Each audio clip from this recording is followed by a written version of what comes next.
With Quinn having forfeited from the fighting event, he was now free to return to the hotel with the others for the night and have rest for the remaining week. It had been a roller coaster ride of events, but still, not everything was over. It seemed like each time he would make progress somewhere, he would be taking 2 steps back somewhere else. When the other matches had ended, the reporter wanted to interview him, asking him why he had decided to forfeit his match. However, by the time the other fights were finished, they quickly realized that instead of staying to watch the other fights, Quinn had left to return to his room. Most of the audience understood and started to theorize their own reasons for his forfeit. Either too much power was used in the fight yesterday, and there hadn't been enough time to recover, or there was still more to his ability that the student didn't want to show. After all, it was practically a new ability in the world. The more he fought in front of thousands and thousands of people, the higher the chance the people around could figure it out. Of course, the Big Four didn't have any questions, and Oscar was far more interested in the planet that Quinn had gotten the power from in the first place. While in his room on his own, he still couldn't stop thinking about Peter. It felt cruel in a way that he was just taken. They would never find out his fate or if he was okay. Yet somehow, he was meant to just accept the result. But there was truly nothing he could do about it. The AI system had no clue where the current vampires lived. With no way to get there, it was pointless to think of a way to save him. Wait a minute. Suddenly, Quinn stood up from his bed as a spark had hit him in the head. The teleportation device, the one in Logan's room. Didn't Fex tell me it leads to the vampires? A return portal. The only problem was Logan still hadn't managed to crack the code. Past even that, though, what could Quinn even do when he got there? He was still weak. Fex was considered a young vampire, and there were bound to be even more powerful vampires there. Again, there was no use thinking about it. But maybe by the time Logan had cracked the code on the device, Quinn would be strong enough to help Peter. The next day, Quinn had joined up with his friends to watch the event. There were only 2 days left now before everything would come to an end. Meeting up with everyone, the group seemed smaller than before. With Fex and Peter gone, it felt kind of quiet since they were the most talkative bunch in the group. Well, Fex made up for 2 people's absence. With Sam there joining them to watch the events, the group decided they would support Nate. Quinn was secretly rooting for him, but something seemed to be off during his match, as if his mind was somewhere else. "We're already friends," Nate thought. What did he mean by that? He had been thinking about it all night, and even in his fight right now when he should have been fighting, his mind wasn't focused at all. However, this was the semifinals, the second last day. His opponent wasn't taking it easy and instantly revealed his soul weapon. The first-year students watching were now keeping a close eye. For some of them, it was their first time seeing such a thing. With that, the match was over as Nate was eliminated via knockout from falling off the ring. But he wasn't upset, for he had finally figured it out. Does he mean he's already on my friend list? So that means I've met him before in the game. But he had no recollection of anyone using those types of powers. Nevertheless, he was happy that he would be able to fight the cursed child. Who knows, it might have been someone he fought a long time ago, but his skills were weak at the time. The final day of the event had arrived, and when Sam had met up with the group, he had brought along a little friend with him. "Nate, you know this guy, Sam?" Nate said, pointing at the cursed child. It's a long story. Why don't I just sit down, and I'll tell you all about it." They watched the final day of events and continued to talk, laugh, and tell stories to each other. Nate and Sam seemed to have even known each other before coming to military school, which was a little rare since the organizers tried to purposely split people who did know each other. But because of this, they had plenty of embarrassing stories to tell. When they were done speaking about theirs, they asked about the others, starting with Quinn.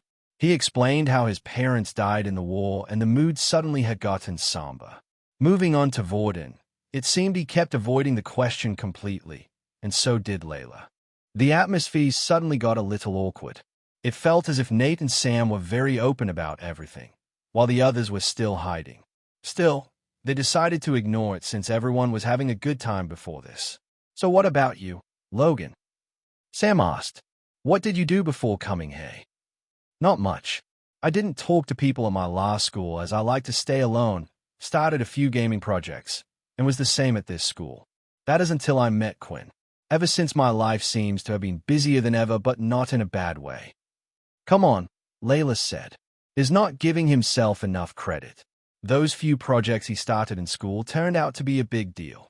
What do you mean? Sam asked.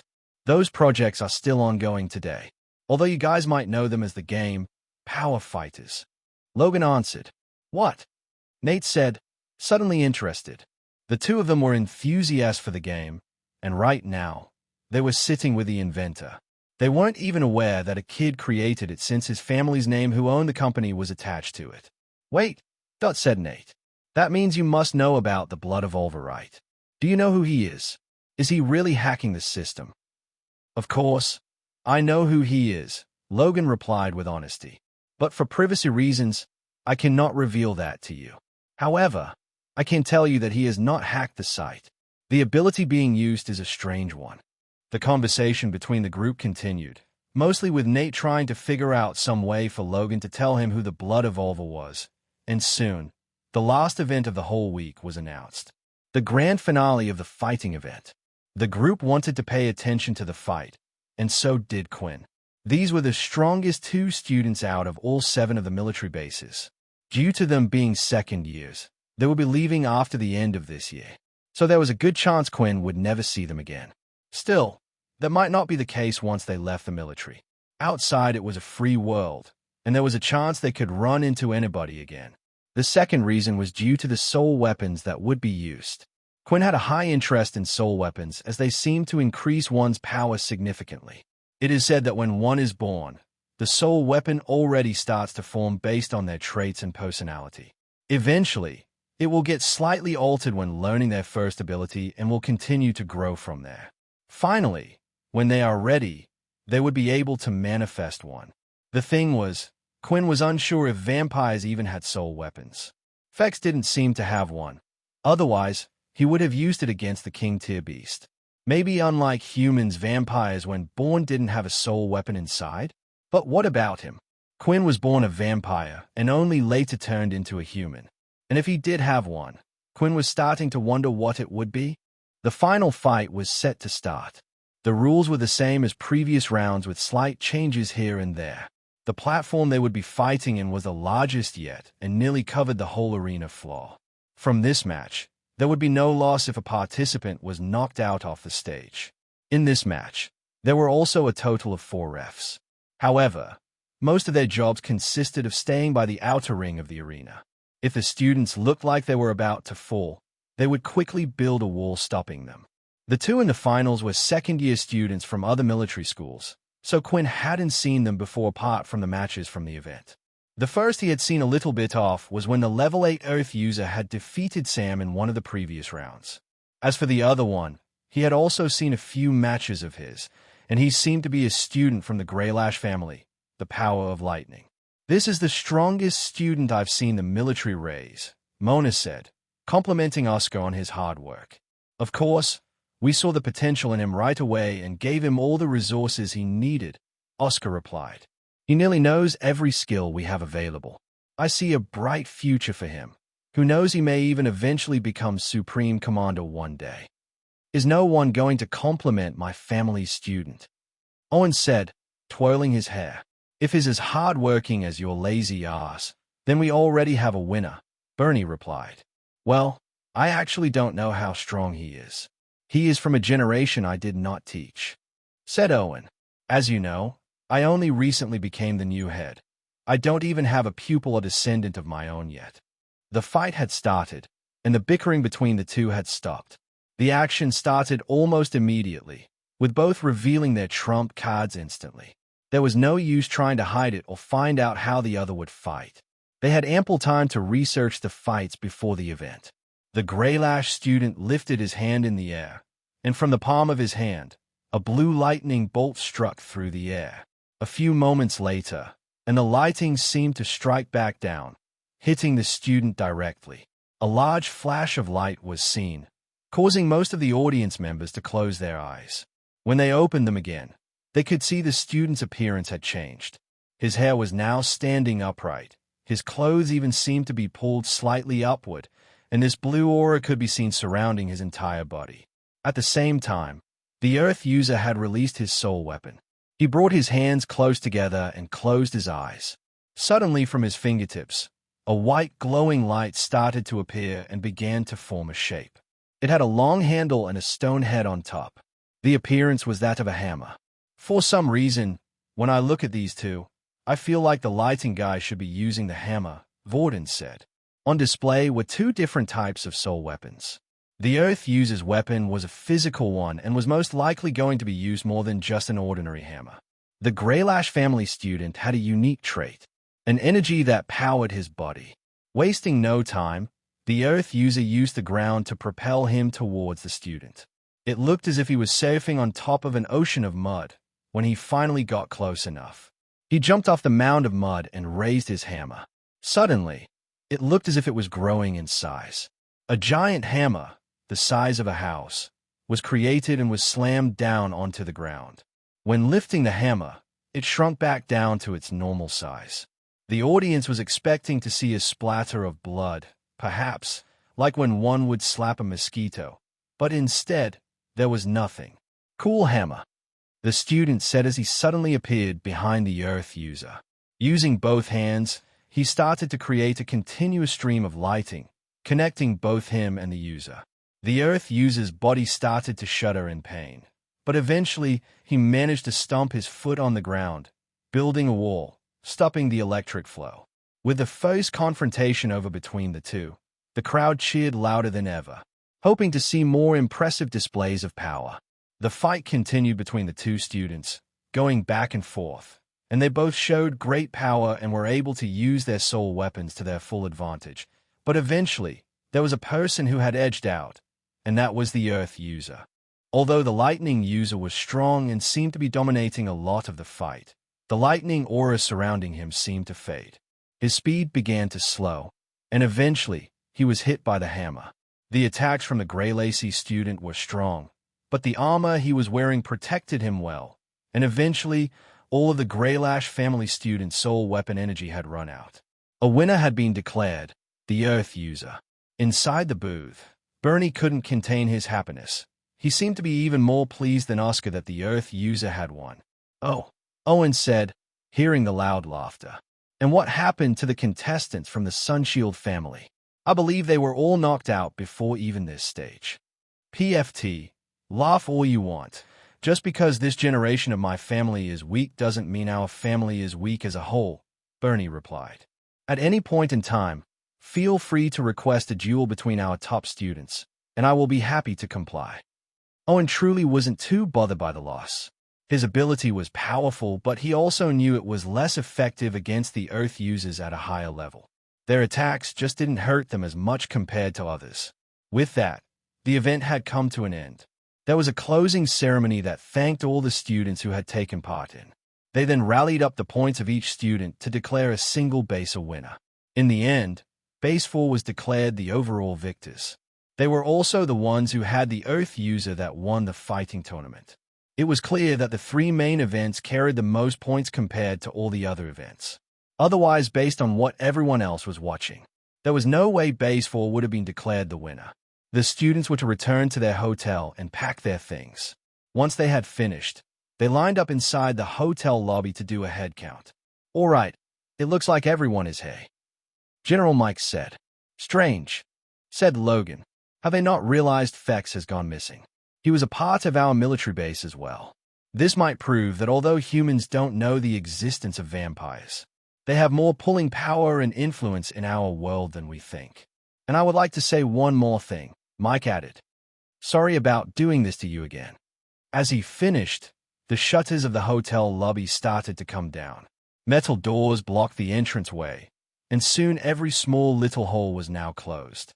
Looking around, all the soldiers and school staff were now wearing their gas masks, and slowly the room started to fill with gas again. "Oh well, time to fake it again," said Quinn, knowing that the gas would not affect him. Once all the students had been knocked out, the shutters were lifted, and a portal from outside was brought in. While awake, though, Quinn could hear a strange conversation going on. "What do I owe the pleasure of such a humble visit from you for?" Mike said as he walked over to the entrance of the hotel. Inside, walking into the lobby, were all members of the Big Four. "Don't worry about us," Bernie said. "We are here just to see that all the students are transported back safely." It was a little strange. Right now, every hotel was doing the same thing with their set of students. So what had made the Big Four come over to this hotel specifically? Mike thought. The reason for their visit was Quinn. They were here to make sure nobody tried to do anything to him during the transportation process, and they had even dragged Jack to come with them. These guys, they were dead serious when they said they didn't want anybody touching him. Jack thought. Jack could now see they truly would do anything to protect Quinn, which meant he would be able to do nothing while he was at the second military base. Once all the students were safely transported, everyone was free to go back to their own dorms and do as they wished, and that included Jack. Using a portable teleporter of his own, he was safely able to arrive in his own city. The location of the teleporter was also directly to his own tower, a base that he had built under it. When arriving, there were around 100 people lined up to greet him. "We welcome you home, Master True Dream," they all shouted as he came out of the teleporter. Just then, Kevin stood out from the line to deliver a report. "So, I have some important news. It's about the Blade family you told me to research. We found their base," said Kevin. "Excellent," Jack said with a smile as he walked off. Everyone had safely made it back to military school in one piece. On the night of their arrival, there wasn't much to do. The event had ended on a Friday evening, so by the time they had woken up again from the special gas, it was near enough already the end of the day. The students were told to head back to their rooms and unpack their belongings. There wasn't much that they took with them, so it wouldn't take long to sort themselves out. When returning to his room, Quinn had a sense or an unexpected feeling of being home. He never really had a place to call his. Since he was a kid, he would often move from place to place every time he went to a new school. With no one to go back to or a permanent base, there was never that home sweet home feeling. For the first time, he had it when he entered his room with Vorden. It was a quick night for the boys. As soon as they finished unpacking, they had gone to sleep. But Layla had a lot of work to do. From the event, she had been informed that CIA was an agent of Pure. This most likely meant that CIA also had a variety of tools that had been given to her that were hidden in the room. If they weren't in the room, then there would be somewhere else. Thankfully, it seemed like CIA was still being looked after by the doctors for a few days before allowing her to return to her room. This would give Layla a head start of clearing everything she could find. Upon returning to her room, she searched and searched, this time looking harder than before. When she first arrived, she had done a quick sweep, looking for cameras and microphones, but found none. But she had never suspected her classmates to also be spying on her. After a deep search and going through CIA's belongings, there were several things found, including a communication ball, the same as Layla had. It was continually flashing blue, showing that there were messages left behind. "Should I just destroy it and forget about everything?" she said, looking at it. She lifted a hand and placed it just a little over the ball, ready to use her powers to rip it apart, but then placed it down by her side again. "No, I can't destroy it. Not yet. There's one more person I need to get out of there. Erin." Although Layla had now cut ties with Pure, she had sent her closest friend at the time over to their side. Perhaps at some point, the communication device would come in handy. She no longer had hers and destroyed it in haste. At the time, she acted on emotion rather than thinking things through. But now she had the time to think. It would be best to keep it for now. "Erin, I promise I will come to get you one day." It was now the weekend. Students were exempt from lessons for the next 2 days and would start their schedule as normal for the final term.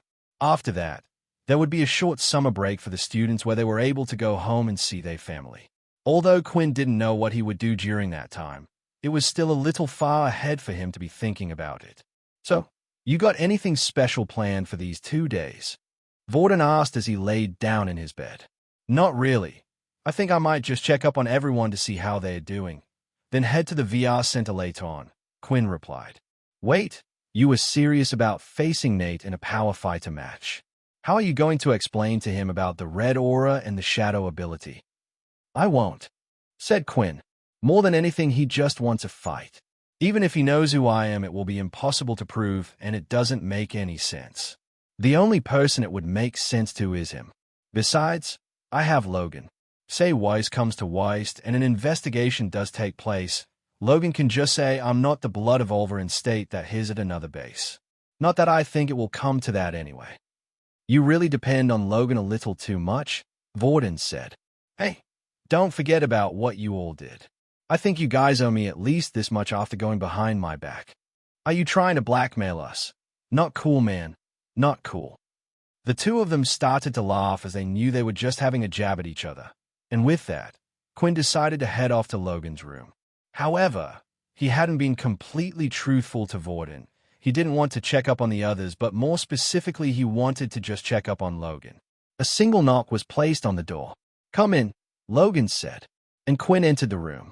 The place this time looked a little different compared to before.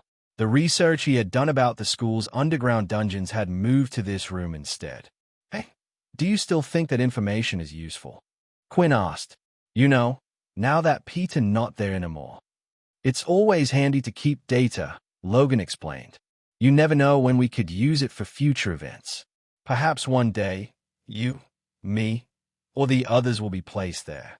I hope if I get trapped there, you could use the information to try to break me free as well. So what brings you here? While Logan was giving his reply, Quinn continued to look around the room, but the last question had caught him slightly off guard. Who said I wasn't here just to see if you were okay? Quinn replied, Look, I've known you for a while now, and there seems to be a pattern. If you come to me in the afternoon, as long as there's not an urgent problem, then you are usually there to check up on me and see how I'm doing. Logan explained, but if you come in the early morning, usually it's because you have a question or task for me to do. Quinn felt a little awkward and guilty now. It was fine when checking up on someone to then ask for a favor or snoop around, but now it felt like the only reason he had come here was to ask Logan for something. Even worse, it was true and he realized it. Actually, I don't have anything to ask this time, or not a favor at least.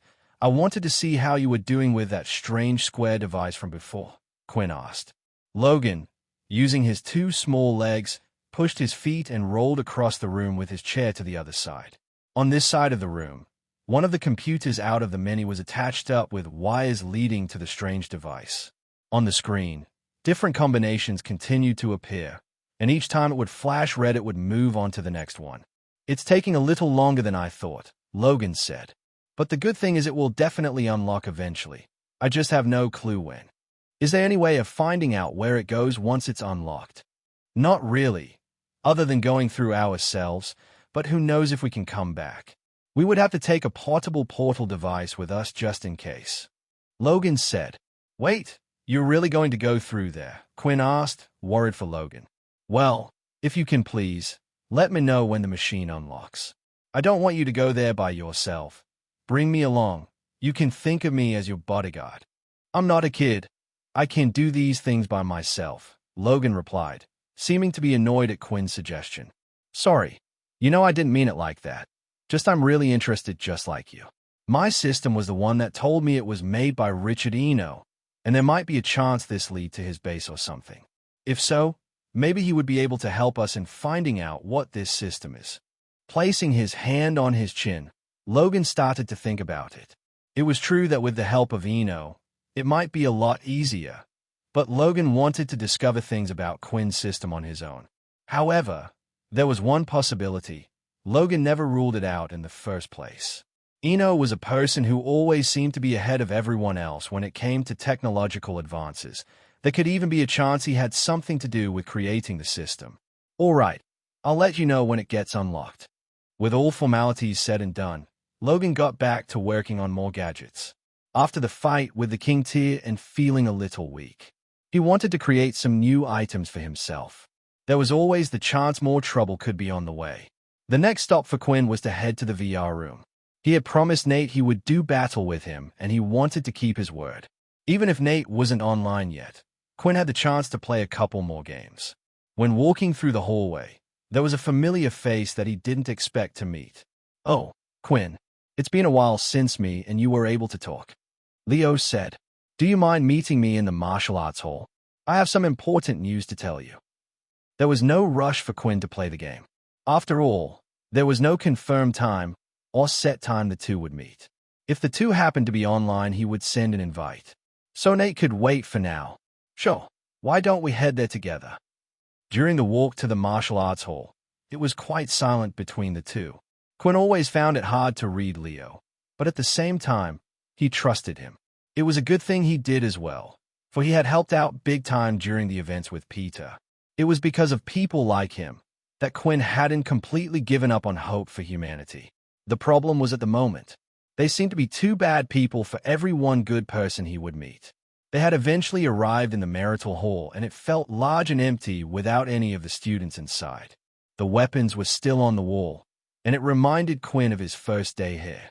Leo headed to the back of the room and sat up against the back wall, crossing his legs. Quinn then followed and did the same, sitting opposite him.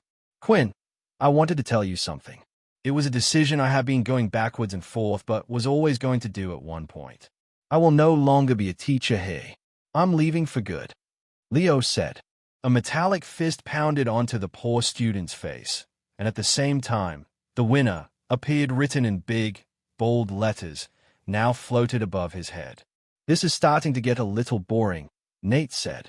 He opened up the game screen and started to scroll down through his friends list. There weren't many on the list, as he would often only send out a request to those he had found interesting. Damn it, who is he? Nate said in anger. I sent everyone who was online on my friends list a fighting request, and it turns out he's not a single one of them. Even Wise. I can't even remember why I added half these people in the first place. Being with Nate and having watched his last few matches, it looked like Nate had gotten stronger again. Very strong. It was a shame if this fight was to happen. Only he would be able to see it. Calm down, Sam said. Maybe he's not like us. Not everyone plays the game this much. Even if he said he would send you an invite, he didn't say when. At this point, Sam had actually put nearly everything together and had made a guess at who the cursed child was. Although their powers weren't the same, it was the only thing he could think of, hearing what he had said at the end of the match. He had only come up with this theory after finding out that Logan was the creator of the game. Perhaps when Quinn had made that Shadow Dome, he started to display powers that would have been similar to what he used in the game. With Logan, he could always ask him to program it, so his powers looked different when performing it in the game. This way, his ability would still be kept secret from the world. But Sam didn't want to tell Nate this. First of all, it was only a theory, and he wasn't 100% sure this was right. The second thing was, he wanted to see the joy on Nate's face when he found out the cursed child and Blood Evolver were the same person. Asterisk, asterisk, asterisk. Inside the martial arts hall, two people were sitting opposite each other quietly. Quinn couldn't believe what he had just heard. Of course, people weren't able to just leave the military freely when they wanted, especially for teachers still in the middle of their term. But what Quinn didn't know was Leo had multiple conditions set when he had agreed to join, one of them allowing him to leave whenever he wished.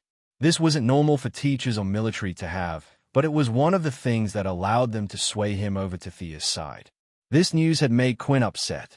Leo was the first adult who treated him normally even at a low power level, and even after finding out he was a vampire. There weren't many people out there like him. Can I ask why? Quinn asked. Of course, it's why I wanted to speak to you, Leo replied. I started to realize it after what happened during the event. You know, I know you, Peter and the boy Fex were the same types of people.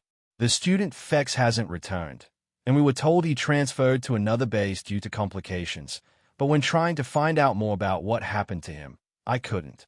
Not only that, but during the event itself, I met another that was like you. Is he talking about a vampire? The others said someone had come to collect Fex. Is it possible that it's who he's talking about? Quinn thought. My guess was that she was there to save Peter, and now that Peter is no longer here, I believe they succeeded. But during that time, the two of us fought. Hearing this was shocking to Quinn. Seeing that Leo was fine, even during the event, must have meant he could go toe-to-toe with an adult vampire. Leo was indeed powerful. At the same time, Quinn wished he was there at the time to see the fight. He could have learned a lot of things watching two skilled participants. If the two of us fought at full strength, I honestly don't know which of us would win. Our confrontation was short, but it was enough for me to realize that being here has made me a little soft. After the war, I thought it might have been my time to rest and teach a new generation. However, I didn't realize how corrupt the current system is. Not only that, but it's now too risky for me to be here. I don't regret my involvement in helping you kids. It brings joy to my heart.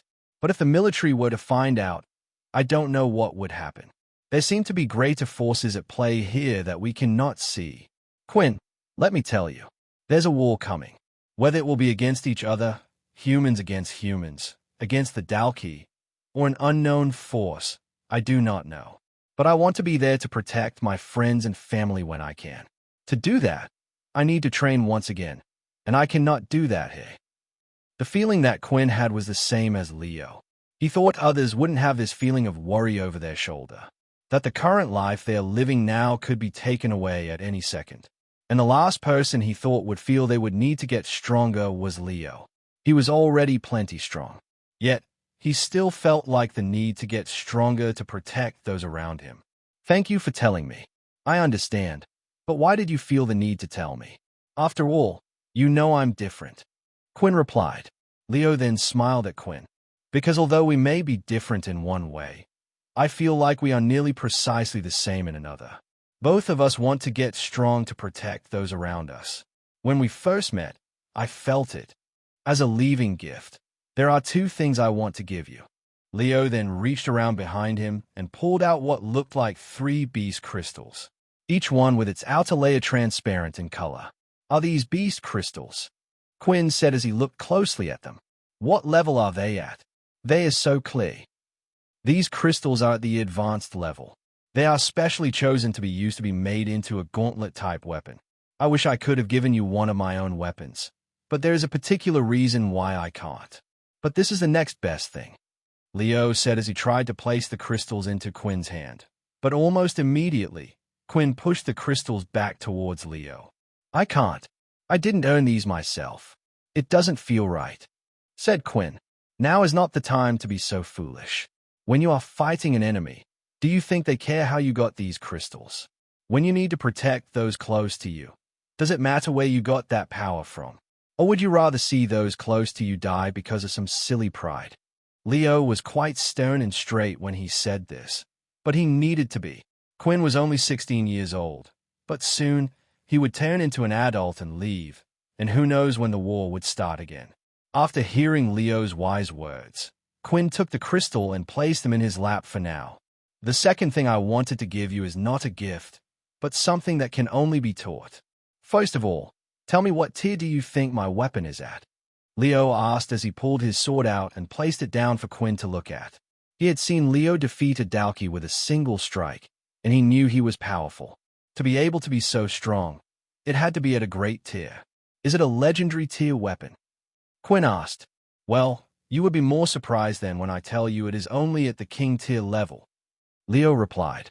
In the past, before beast tier weapons even existed, there was a small group of people who would be able to cut giant stones with their swords, lift buildings 10 times their weight, and slow down the aging process. Yet, not a single one of them had what we know today as abilities, but they certainly had powers beyond that of a normal human. Hearing this, Quinn thought these humans sounded like vampires, with the things they could do. But it was clear Leo wasn't going in that direction. Even though he knew Quinn was different, not once had he called him a vampire. I'm a descendant of these types of people. This isn't an ability, and in truth, every human out there is capable of achieving such results. Some even achieve it without realizing it. It's what saved me during the war.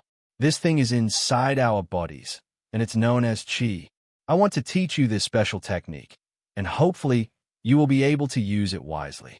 But before even that, I will need to explain to you how I came to learn of it and how I also became known as the hero, the blind swordsman. Chi, the word was foreign to Quinn. He had never heard of it before or even heard someone mention it. From the way Leo spoke about it, it sounded like some mystic energy that perhaps people used to harness a long time ago. Thinking back, Quinn started to remember something Vorden had told him a while ago. At one point, Vorden had managed to copy Leo's powers. When looking at Leo, he could see the same thing he could. Yet Vorden's could feel his own energy at the time was far weaker than Leo's. This might have had something to do with Chi as well. Vorden was only able to copy the amount of MC cells someone had. Could the large energy that Vorden was seeing at the time be chi? Whatever it was, Quinn wanted to learn about it. He was ready to listen to Leo's story. For back then during the war, he had been classified as a hero, and he had even seen the power firsthand. Any strength added to his own would be a plus. I was born blind. It wasn't later on in life, and it wasn't during the war like many people suspect. I never had eyesight to begin with. I have never seen the color of the sky, nor the grass. Even before the introductions of abilities, the world was a cruel place. Discrimination existed back then just like it does now, but in different forms. As for me, I was abandoned and left outside a temple by my parents. My only guess is they couldn't deal with the idea of raising a blind baby. Although to this day, I don't really blame them. From what I had learned, later on, the country I grew up in was a poor one, and the place even worse. People had children in hopes that they would be able to better their lives in the future, work on the farm, help put in the village. But a blind person would be disadvantaged when it came to these things, and I would only be another mouth to feed. In the end, I think my parents loved me enough to make sure I arrived at a place they could trust, rather than just abandoning me, and for that reason, I can't say I hate them. Quinn had also heard some stories of parents who had given up on their kids after learning their MC cells had a low limit. It seemed rather than getting better, things had only gotten worse since the past. Luckily for me, it wasn't an ordinary temple they had dropped me at. Noticing I was blind, they knew it would be pointless to bring me to an orphanage. If people had the choice out of a baby that was perfect or one that couldn't see, it would be a long time until a soul gentle enough would take me in. However, he also felt like he could greatly help me, for he was a master of chi. He ran a dojo and taught many students, and at first, he decided to teach me, not because he wanted me to learn how to fight, but he thought it would greatly help me grow and navigate my way around. You see, chi lets you feel the energy of living things around you. In a way, my master felt like if he taught me this, he would be giving me a vision I never had. After years of learning and growing up by my master's side, a strange thing happened. When I mastered how to use chi, at the same time, I had unlocked my ability.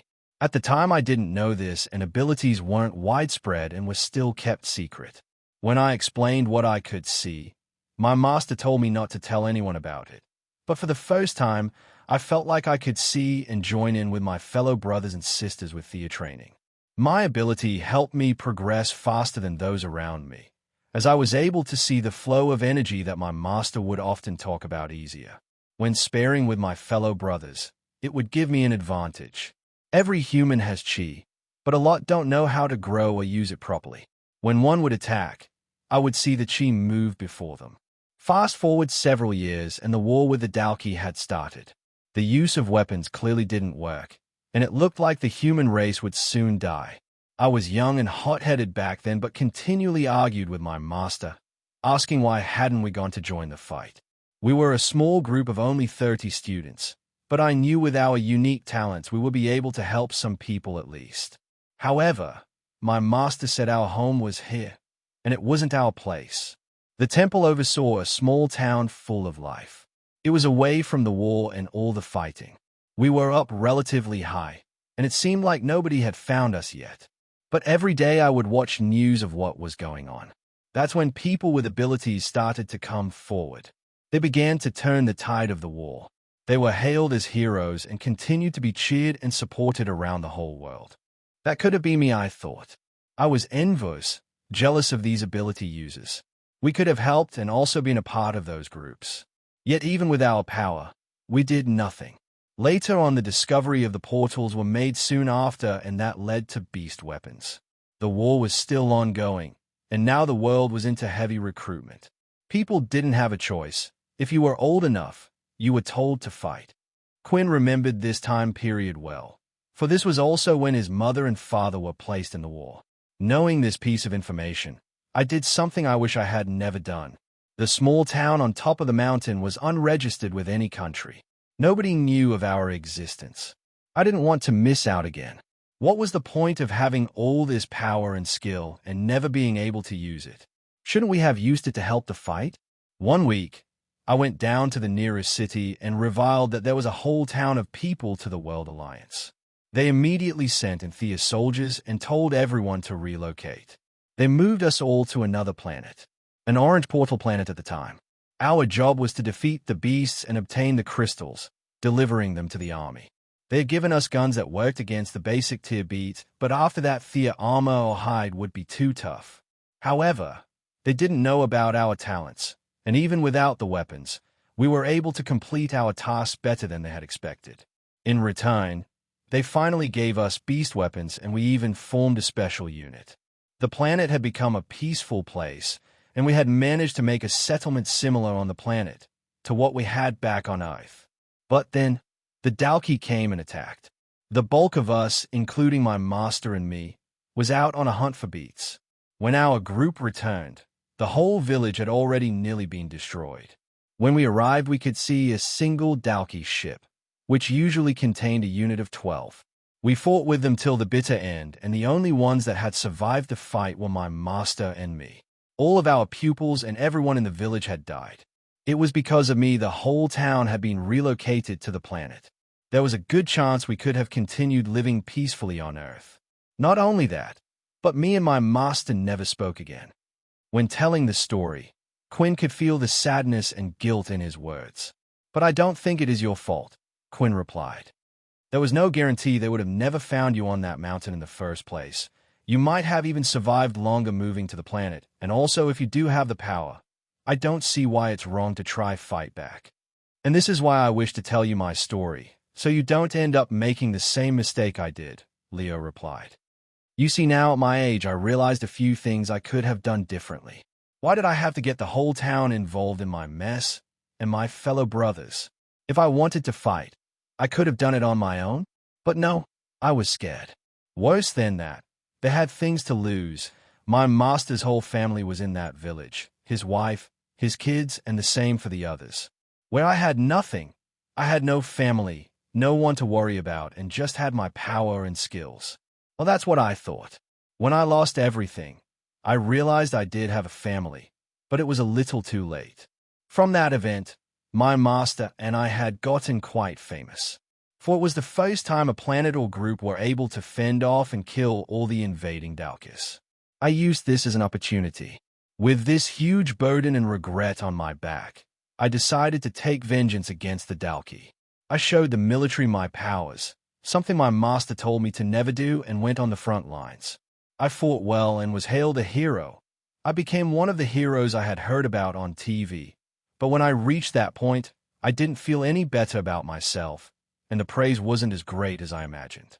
All I wanted to do was turn back time. I still don't understand everything there is to understand about Chi. When the other students died, it seemed like a part of them was transferred into the beast equipment they were using at the time, or at least the Chi. It's stronger than your standard equipment, but will only work with the use of your own Chi. That is why I cannot give you any of my own weapons yet. My master is still out there somewhere. Although he might be dead, who knows? Still, if he is dead, then I will be the only one alive who knows how to use this power. And that's why I have decided to teach you." Leo stood up from his seat and walked over to Quinn's side. The pressure coming off his body could be felt all over and was causing Quinn to sweat. It also became difficult to breathe. Is this Chi? Even if he wanted to move, it felt like he couldn't, as if an invisible force was surrounding him. "Let me pass on my knowledge to you," Leo said as he placed his hand on top of Quinn's head. The second Leo placed his hand on top of Quinn's head, he started to try and transfer a part of his own Chi into his body. But unlike how he thought it would go, it proved to be a bit of struggle.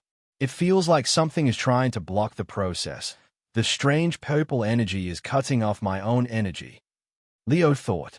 Leo had never tried this before, so he was unsure if this was a standard procedure or was it because Quinn wasn't exactly human. He attempted again, only this time, being a bit more forceful. Even with humans, some bodies were more willing to accept outside forces of power than others. At the same time, this was happening. A message had appeared in front of Quinn. An unknown energy is attempting to enter your body. Allowing this to enter your body could have unknown consequences. Allow the energy to enter your body. Yes, No.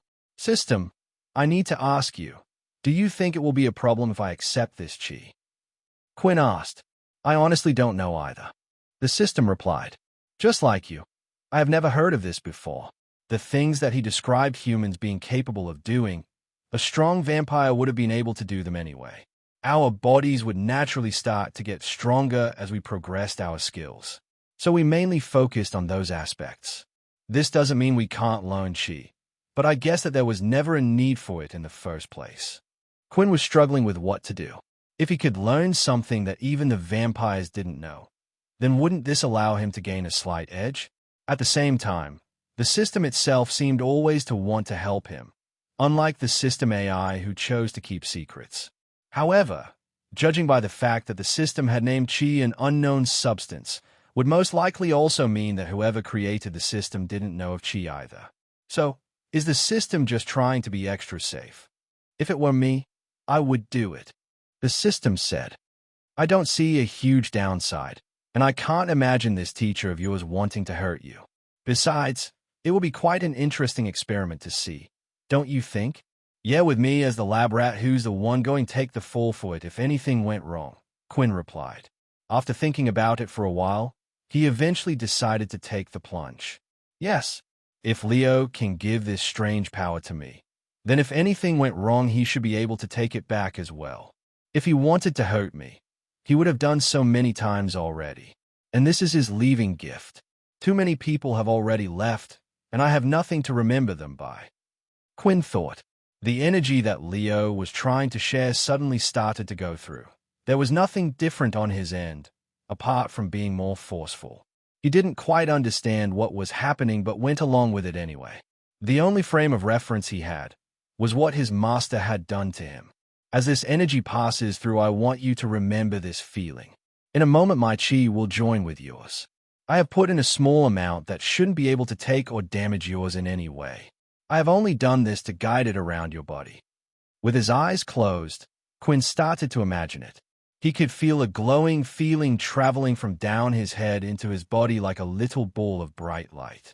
It carried on moving through his body until it eventually reached his belly. That's when the size of the energy started to grow. The two energies appeared to have attached. Said Quinn. Good. Good, you a fast learner like I was. Still attached to Quinn's head, Leo started to move the energy around so Quinn could get the hang of the feeling. He moved it from his hand to the edge of his fingertips all the way to his toes and continued to move it around his body. When you learn to control this feeling yourself, you can start to implement it into things you touch, including weapons. Not only will you be able to activate beast gear as others do, but you will be able to do a second unlocking. Now, this doesn't work on all equipment and usually only high-level equipment. This second unlocking is basically what we currently call a weapon skill. Have you ever thought why when forgers create a weapon, even if they both use the same material, one weapon can have a skill attached to it and one cannot? It's because without realizing it, they have learned how to harness chi into their forging techniques to create this second unlocking. It had been a long time since the two had been doing this, and Quinn hadn't even realized. He had been so calm and focused on the feeling. It was as if he had entered a peaceful state. He couldn't tell what was going on outside and only focused on the energy. Okay, the session is over. I will now move the energy out of your body. This can feel a little weird, so bear with me, and you may also feel a little weak after. Leo explained. The force that was in his stomach suddenly split from the larger force. It felt as if someone had reached down into his throat and pulled something from Quinn's stomach. It surely was an uncomfortable feeling for him. The energy traveled upward and eventually stopped at the top of his head, where Leo's hand was placed. Once again, Leo could feel his energy stuck there. The purple aura that surrounds Quinn's body started to gather around the top half of Quinn's upper body, as if it didn't like what Leo was trying to do. The unknown energy is trying to leave your body. Do you want to allow the energy to leave your body? Yes. No. The same type of message had appeared when Leo tried to take out the chi, but before Quinn could reply and while he was reading the message, Leo continued to try to take the energy out from Quinn forcefully. Last time, I struggled a bit as well. Maybe I just need to be a little more forceful. At Weist, I will only take some of the boy's energy that he will reign over time. Okay, I'm just going to pull a little harder. It shouldn't hurt, but that strange feeling, you might feel it again, Leo explained. No, wait. Quinn shouted, but it was too late. The energy had been forcefully pulled from Quinn, and the message had disappeared. Quickly opening his eyes, he could see Leo standing back with his arm held out as if it was on fire. But Quinn was unable to see what he could see. When forcefully pulling the energy out, he had not only pulled out his and Quinn's chi into his body, but the strange purple aura surrounding it. He could see the force entering his body from his arm, and it was quickly taking over and spreading. Are you okay? Quinn asked worriedly. It's not your fault, boy. I was too rash. I should have known you were different, so your body may have reacted differently. Just don't say another word while I concentrate, Leo said as he sat down on the floor and closed his eyes. He tried his best to combat the strange purple energy that was now inside him with his own, moving his chi to combat it. But it was a force he was unfamiliar with. System, what's going on? As Quinn asked that question, his dull brown eyes started to light up red, and a connection was starting to be felt between his energy and the one flowing through Leo's body as well. A blood ritual skill activated. No, what have I done? Cancel! Cancel! Quinn shouted out loud, not caring if Leo heard or not. This was something he never expected. This wasn't what he wanted to happen. It wasn't his decision to tame someone like this. No matter how much Leo tried to get rid of the strange purple energy, the only thing he could do was slow it down. Eventually, he realized that the purple energy would take over his entire body.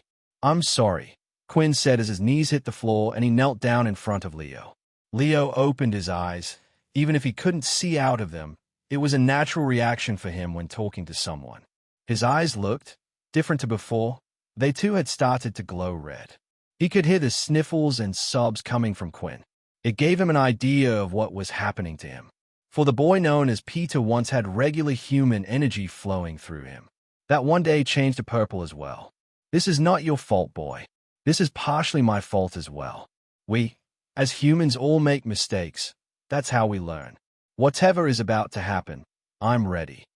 He no longer fought back the purple energy, and now it was able to spread across his whole body freely. But Leo didn't feel weak as such. He felt stronger and more alive than ever. Our blood ritual was a success. The human has successfully been blooded 2/3. Even though I tried to stop it, I still couldn't. What have I done? Quinn thought as he looked at the message that appeared in front of him. Our blood ritual was a success. The human has successfully been blooded 2/3. Our new member of the cursed family has been created. Leo Sui Yang is now a vampire. Additional information available when using Inspect. There was a tiny bit of relief when Quinn had seen that Leo had transformed into a vampire rather than one of the available subclasses. It was one less problem for him to deal with. This was perhaps due to how much strength he already had. But then again, he could only make guesses because he didn't really know how the whole thing seemed to work. But still, there was no way he could be happy about this. He had just turned someone who was unwilling. It wasn't like Peter where the only option was to save his life, and it wasn't like Layla who had requested him to. Inspect. Leo Sui Yang. Oh, ability. None. Our class. Vampire. Unable to evolve. Our vampire senses and overall stats are improved. The user will be stronger and faster. When in sunlight, Thea's strength will weaken. They will now be able to perform blood abilities. Blood abilities being used will cause the user's health to deteriorate quicker and Thea hunger to grow faster. The user must consume blood when needed. Further class evolutions available: Vampire Noble, Vampire Knight, Era. The vampire is unable to evolve at this point in time. The vampire cannot surpass its leader in rank. That's a little strange, the AI said, reading the message along with Quinn. Usually vampires are able to evolve as long as they are strong enough. Thea, no such restrictions. Although I guess this really is a unique situation, as Thea has never been a vampire leader before who is only at the evolution stage of a vampire. I guess that does complicate things a little. However, Quinn didn't care about that for now. He was far too worried about how Leo would react. Not only had he turned him into a vampire, he had also made him lose his ability. Something Leo relied on for his eyesight. Leo, are you How do you feel? Quinn asked, carefully ready for him to possibly lash out in anger. I feel great. Leo responded in a surprisingly upbeat tone. What he was saying was the truth, and it wasn't just to make Quinn feel better. He had felt like he had obtained a whole new body. His hearing was already sensitive before, but now it was even better, as, for his eyesight, there was no improvement in that department. He was still unable to see anything. And your ability? Quinn asked. Leo then closed his eyes and tried to activate his ability, but there was nothing. The aura he could see before and the wireframe, everything he viewed, objects, the walls, they could no longer be seen. Still, he did not panic. He took a deep breath and thought back to when he was at the temple. He started to focus his chi around his body. Eventually, he targeted the location of his eyes, the exact thing he did when he was a child, and Thea was a result. Looks like you do know what's happened to me then. My ability seems to have weakened greatly. It's as if it returned to when I had first discovered it. Shocked by Leo answer, Quinn quickly used the inspect skill again, and this time, he could see that the section by ability was no longer empty. The ability was also compatible with vampires. The only downside was his MC cells had been refreshed and had reverted back to when he had first discovered his ability. It would take some time until it went back to normal, but Leo wasn't worried about this. As an original, there were no books he needed to learn from. He was the one who was able to grow his abilities' power alone. He could silently practice whenever needed to. Even though his ability had weakened, he did not feel more disadvantaged than before. He felt like with his other senses having improved, they had more than lacked up for his ability power decreasing. Well then, I never thought I would ask you this question, as quite honestly, I didn't think I would get this deeply involved in your troubles, but it seems like I have done. So what am I? Or maybe I should ask, what are we? Leo asked. This was something Quinn was never prepared for. He had envisioned telling people one day what he was, but not right now. Revealing the truth to his friends compared to his teacher was a lot harder for some reason. He wasn't ready, but he had to. He had to make sure Leo would be prepared for everything that would be coming towards him. It's a long one, and I'll explain as much as I can, Quinn said. The two of them sat down once again opposite each other. When looking at Leo, a smile could still be seen on his face as he was happy with his newfound body. It made things a little easier for Quinn when speaking. Quinn started by explaining that he was a vampire. Leo didn't interrupt and allowed him to thoroughly explain everything. Quinn started off with his own experience, stating how his body was stronger, faster, and his sight was even better than before. Although they quickly went over the sight part since it had nothing to do with Leo. Then the hard parts had come, the downsides of being a vampire. Leo would now be affected by sunlight and suddenly feel weaker during the day, and he would have to consume blood to fill his hunger. After finishing explaining everything about vampires, Quinn then also went to explain about what had happened so far, and Leo was starting to paint a picture of why people kept turning up and also the relation effects. He felt like this part also needed to be explained, as there was a possibility, just like how the others came after Peter, they could now come after Leo as well. After everything was said and done, Quinn looked downward at the floor waiting for Leo's response. He couldn't even look at him right now. Leo was busy thinking, the women he had met at the event who tried stopping him and the flask filled with blood. Everything was starting to make sense, and it seemed like even the vampires had their own set of rules to follow. You kids have had a lot on your shoulders this whole time. No wonder you had so many mistakes and mishaps along the way. This is too much for anyone, never mind someone your age. Leo responded. Wait, you're not mad? Quinn asked. What's the point of getting mad? What's done is done. There is nothing I can do to change it, and if I was to get mad, would it fix anything? Leo then stood up from where he was standing. He wished to test out his new body and skills. Without saying anything, he walked to the center of the martial arts hall, and Quinn watched carefully. He swung his blade as fast as he could in all sorts of directions. The speed was amazing that even Quinn, who had better eyesight than most, was struggling to keep up with it. Not just that, but the sound. He could tell from the sound alone those strikes would cause serious damage to anyone. While continuously swinging the blade, Leo could feel something strange. A new energy. It wasn't like the chi he typically used, but something was bubbling and boiling up inside of him. He continued to swing his blade until eventually he released this energy out of his sword with a strike. With the swing of the sword, shortly after, a large line of red aura went out following it. The attack continued going forward until it had just disappeared before hitting the wall. Blood swipe, Quinn said. Oh, so I guess this is a skill from the vampires then. It seems powerful, Leo replied. But this wasn't just any blood swipe. From looks alone, Quinn could tell it was larger, faster, and more powerful than any blood swipe he had ever produced. With Leo being plenty strong before and now with his vampire body and powers on top of it, he truly might have just created a monster. What are you going to do now? If you want, I can help you. If you need blood, I have friends that can help, and if you have any questions you want to ask, I can help, Quinn said, still feeling guilty about the whole thing. Quinn, I still haven't changed my decision to leave this place. I think now that this has happened, it's given me more reason to do so than ever before. I hope you understand, said Leo. You know, if you wanted to, you could order him to stay. The system said. He would have to comply since he is under you. I know, but it's his life. Then before you go, please take this. Quinn removed the ring from his finger and threw it over to where Leo was. For a brief second, Quinn forgot he was blind and was afraid the ring would just hit the floor. But like a bat, based on the ting sound, he was able to locate roughly where it would be. Then the short range of his ability would do the rest. He grabbed it and felt around before realizing what it was.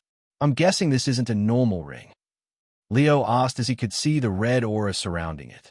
That ring will allow you to walk freely in the daylight. It will make you still feel human, and don't worry, I can make another one. You gave me 2 gifts, so at least let me give you this, Quinn said before he could refuse. If Leo was to be traveling on his own, unlike Quinn, he didn't have the system to help him. Any questions he had about the changes that were happening in his body, he would have to learn how to deal with it on his own. The ring would help him greatly. Quinn still had other ways to combat the sun, such as his shadow void and the suit. He also could always make another ring, but perhaps not one as good as the one he had obtained. Leo started to walk back towards Quinn and stood in front of him. Remember what I taught you. That feeling, you need to practice it every day if you can. It will take a year or so until you get the hang of it, and when you do, come find me again. Then I will teach you the next step. And before I go, Leo then got down on one knee in front of Quinn. What are you doing? Quinn said. You said I now belong to your family, right? I don't know how this vampire stuff really works, but I don't want to make the same mistake I made with my last master. I can tell already the connection between us two is now strong.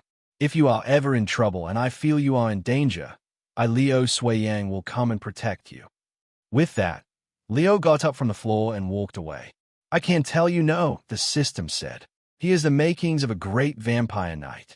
But Quinn didn't care about that for now, for there was only one thought on his mind. You were the best damn teacher I ever had, Quinn said. I know we will meet again. You are being affected by direct sunlight. Whole stats will be reduced by 70%. It had been a while since Quinn had seen these messages, and he didn't miss it one bit. As soon as he stepped out into the sun from the martial arts hall, his whole body began to feel weak. The energy felt as if it was being drained from him, although it wasn't as bad as he remembered, as he was still able to walk freely and didn't feel sick like before. This was due to him gaining a large amount of stats from since the last time. Right now, he could move about like an average human in the sun. However, it still seemed to give him a headache as he stayed out after 5 minutes.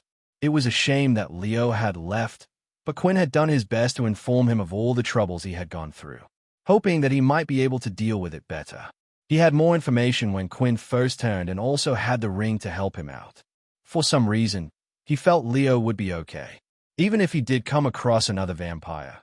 Based on what he saw in the martial arts hall, he would be worrying about them rather than Leo. In turn, Leo had also given Quinn a training routine to practice his chi every day. For now, it would be pretty much useless in a fight, Leo explained. But at a certain point in time, everything would start to click. The crystals that had been given to him were able to be stored in the system. When checking out the shop, Quinn was hoping it would unlock a type of weapon for him, but there was no success. If he wanted a new pair of gauntlets, he would have to find someone to make it for him. Not just anyone, but a talented forger who would be able to also do a second unlocking. Otherwise, it would only be a waste.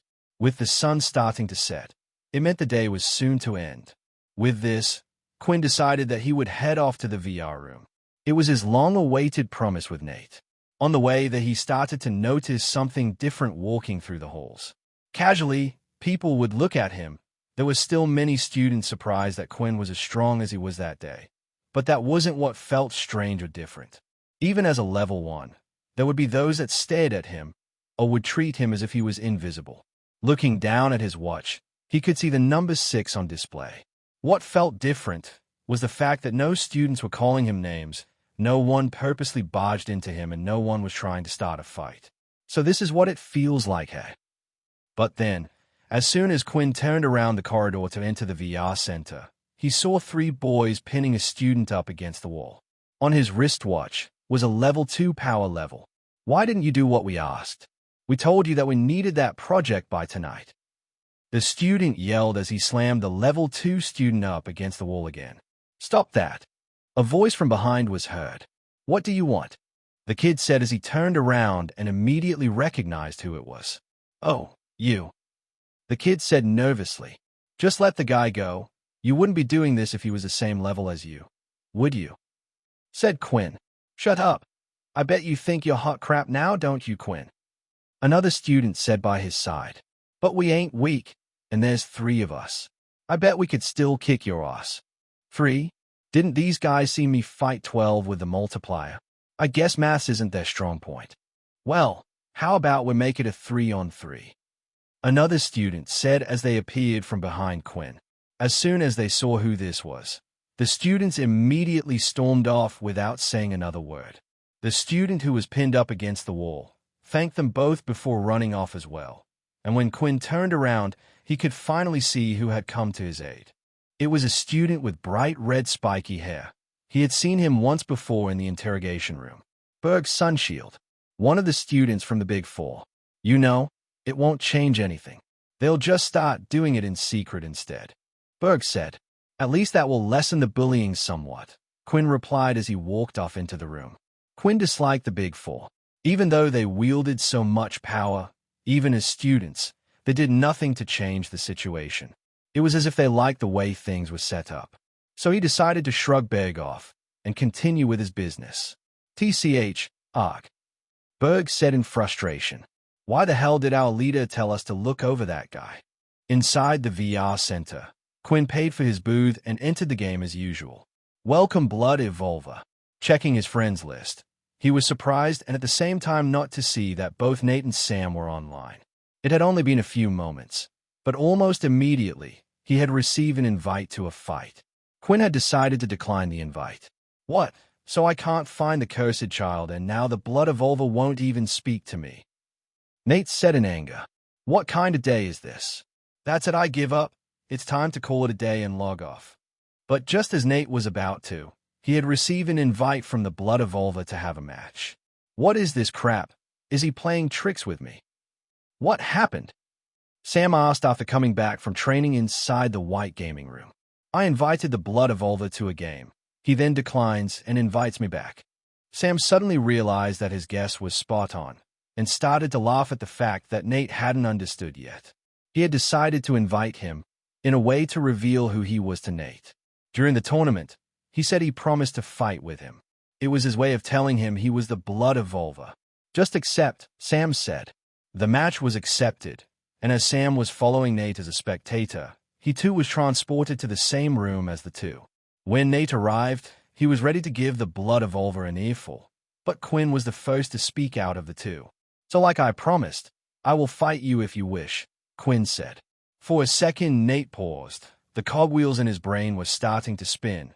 The words spoken sounded familiar, but it was like he had no frame of reference. It was nearly there, as the pieces began to turn, and then finally, it had clicked. Wait, no. Nate said as he pointed his finger at the avatar in front of him, shaking. You're saying you're the cursed child? He quickly opened up his system to confirm that he was indeed in a match with the Blood Evolver. Then his head started to hurt even more. But how? Your abilities. They are not the same. Nate, right? Quinn said, which was the final nail in the coffin. Only Quinn, the cursed child, knew his real name instead of his in-game name. It's a little complicated, but as the shadow power isn't a publicly owned power, I can't use it in the system. Nate stood there still for a while, as he started to process everything. His whole world had been turned upside down in an instant. Now thinking about it, the set of moves used in the event, the flash steps, the fancy kicks, it was something he should have figured out sooner. But the belief that a Perozan could only have one ability was what was stopping him from believing that. But he didn't care about what secrets he had. If he was in the same position, he probably wouldn't tell anyone what was going on either. He only had one thing to ask. Are you able to fight at full strength in the game? Quinn shook his head. I can't. He replied. Then this is not our stage to fight. If you can't use your shadow powers here, then even if I defeat you, it won't feel like a victory. I already beat you before, but I want to fight the real you. Quinn smiled, as he expected this. Although he was looking forward to a fight, he too wanted to fight Nate at full strength and while in the game. Even Nate would be disadvantaged in the game, as it wasn't able to emulate a soul weapon, as well as the fact that Quinn was able to use his blood attacks freely with no consequences. I wish to fight you at full strength as well one day, Quinn replied. The two had a strange relationship. Even though they wished to fight each other, it wasn't as enemies, but it was just out of display for pure skill. I'm in my second year now, which means I won't be in the military next year. But if you wish to find me, we will always be able to connect and contact each other through this game. Keep in touch, Nate said as he logged off the game in a hurry. Wait, what? What the hell is happening? Tell me. Sam cried from the arena seats as he too quickly logged off after Nate. Once Nate had exited from the pod, his knees were shaking so much he nearly fell to the floor. He tried his best to walk forward, then soon realized his whole body was shaking. The cursed child, the blood evolver. They are both the same person.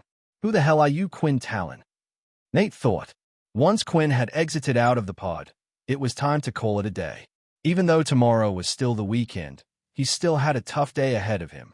Not only did he need to explain to the others what had happened to Leo, but there was still one more promise he needed to keep, and he wanted to deal with it sooner than later. A gal to a white, and Leo, a vampire. I wonder what Layla will turn into. After finishing searching the whole room and hiding the black ball, Layla had finished getting rid of every trace of Pure there was in her room. That included her own things as well. Pure didn't have many agents or students who could infiltrate the base while it was still the school term, so she was safe for now, but it still made her worry. Although she was safe now, what would she do once the summer holidays arrived? The original plan was to head back to the Pure base, but that was no longer an option. Pure didn't know what happened to her, and if she didn't have a good excuse for not responding, perhaps she would have been thrown out of the 100 ranks and banned from coming back to the school. I wonder if Mum is even worried. She started to think as she laid in her bed, completely worn out from the search. Just then, a knock was heard at the door. Layla, is it okay if we come in? It's the doctor and CIA is with me as well. Haley said. Yeah, sure, Layla shouted. As the door slid open, CIA came in with a doctor behind her, but Layla was amazed when she saw CIA. She looked like an almost entirely utterly different person. One of her hands was rubbing the other up and down, and she was nervously looking around the room. She looked like a piece of glass that was on the verge of shattering any second. Now you take your time in here. Okay, while I go talk to your roommate. Don't worry, Layla is one of the kindest girls I know, and you two used to get along. Haley said, unsure if that was true or not, but just wanted to do everything she could to comfort her. Haley, the school doctor, and Layla had left the room to have a small talk with each other. I don't know if you already know this, but CIA seems to have forgotten everything that happened. We don't really know why, and since she was found in the hotel lobby, we can't link it to anything either. It's been a few days since this has happened, and there have been no signs of recovery. What we want to do is slowly adjust her back to her old routine. Hopefully, it might spark something back in her. You know the doctor's office is always busy, and she can't stay there forever. I would have liked her to stay for a bit longer, but I can't, which is why I'm asking if you can look after her. If you notice anything strange or out of the blue, please come to me straight away. Is that okay?" Hearing all this, Layla felt obliged to say yes. After all, it was partly her fault that all her memories had been removed in the first place. "Yeah, that's fine. I will look after CIA. Can I just ask, have the school tried contacting her parents about this at all?" Layla asked. "Yes, we wanted to inform them immediately, but with the details that are registered, we aren't able to get in touch. If we do, I'll let you know straight away." Haley replied and left as soon as she finished since she had a hectic schedule ahead of her. Entering back in the room, she could see CIA had opened her wardrobe and was looking at her clothes and items as if they were all foreign to her. After that, she pulled out her bag from underneath the bed, and with the things inside, she picked them up one by one, but still, she could not remember anything. "Did you know me well?" CIA asked with her voice shaky as if it was about to crack.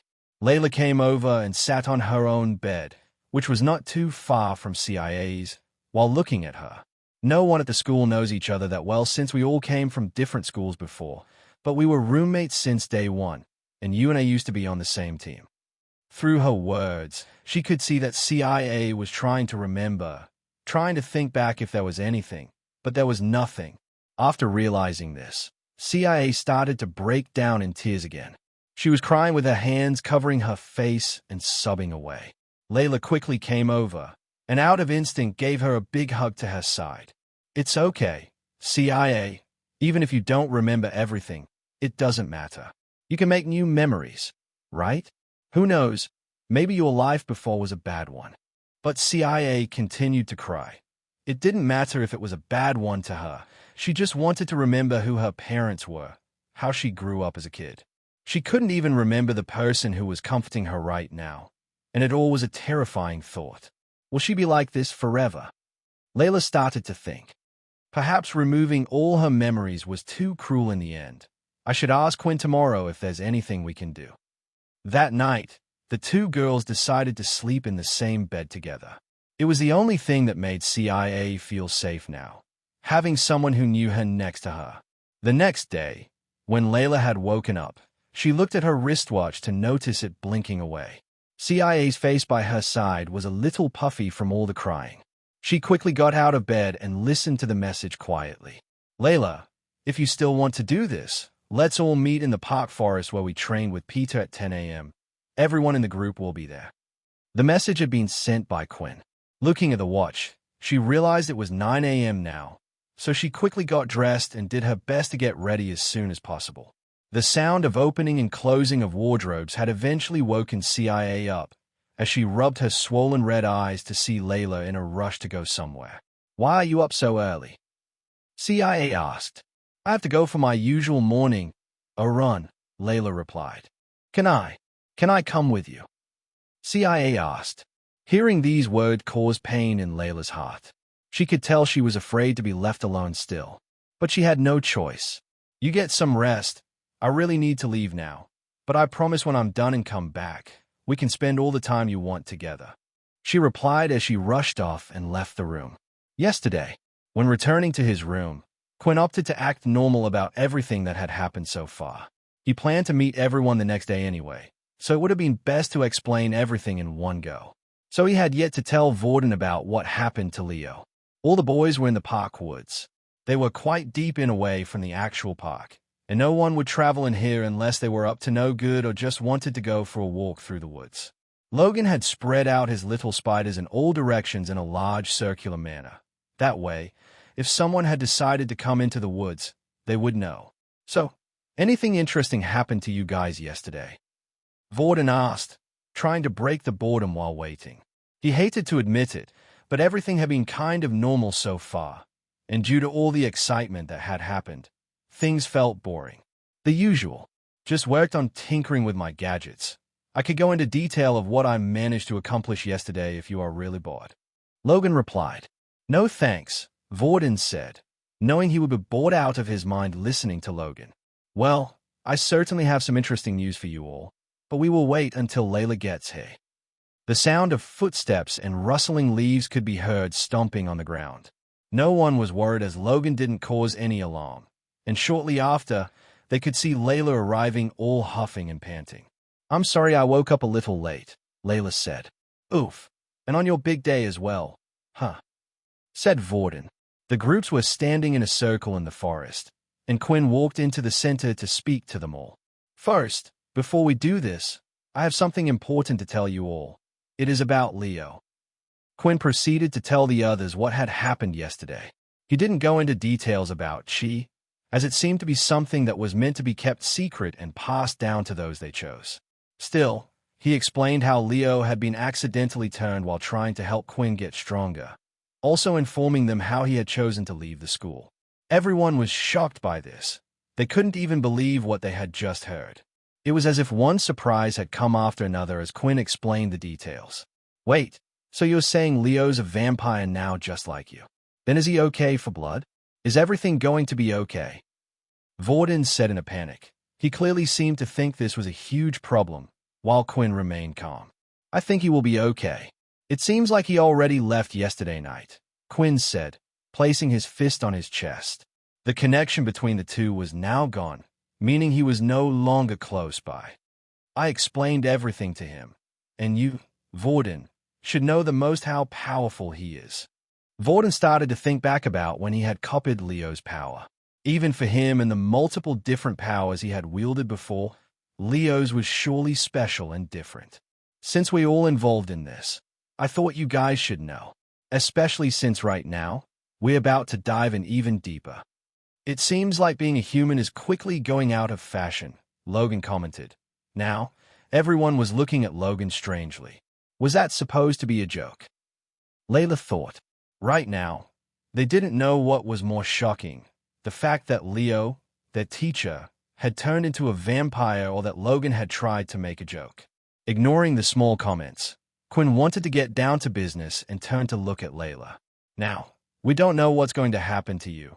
You could turn into a ghoul, like Peter, but this time we have Logan helping us, so we shouldn't have the same complications as before, or you could turn into a vampire, like Leo. We have Vorden's blood for that." "Ah, geez, now I'm going to be your little snack bar for you too," Vorden commented. "Or you could become something that we haven't seen before.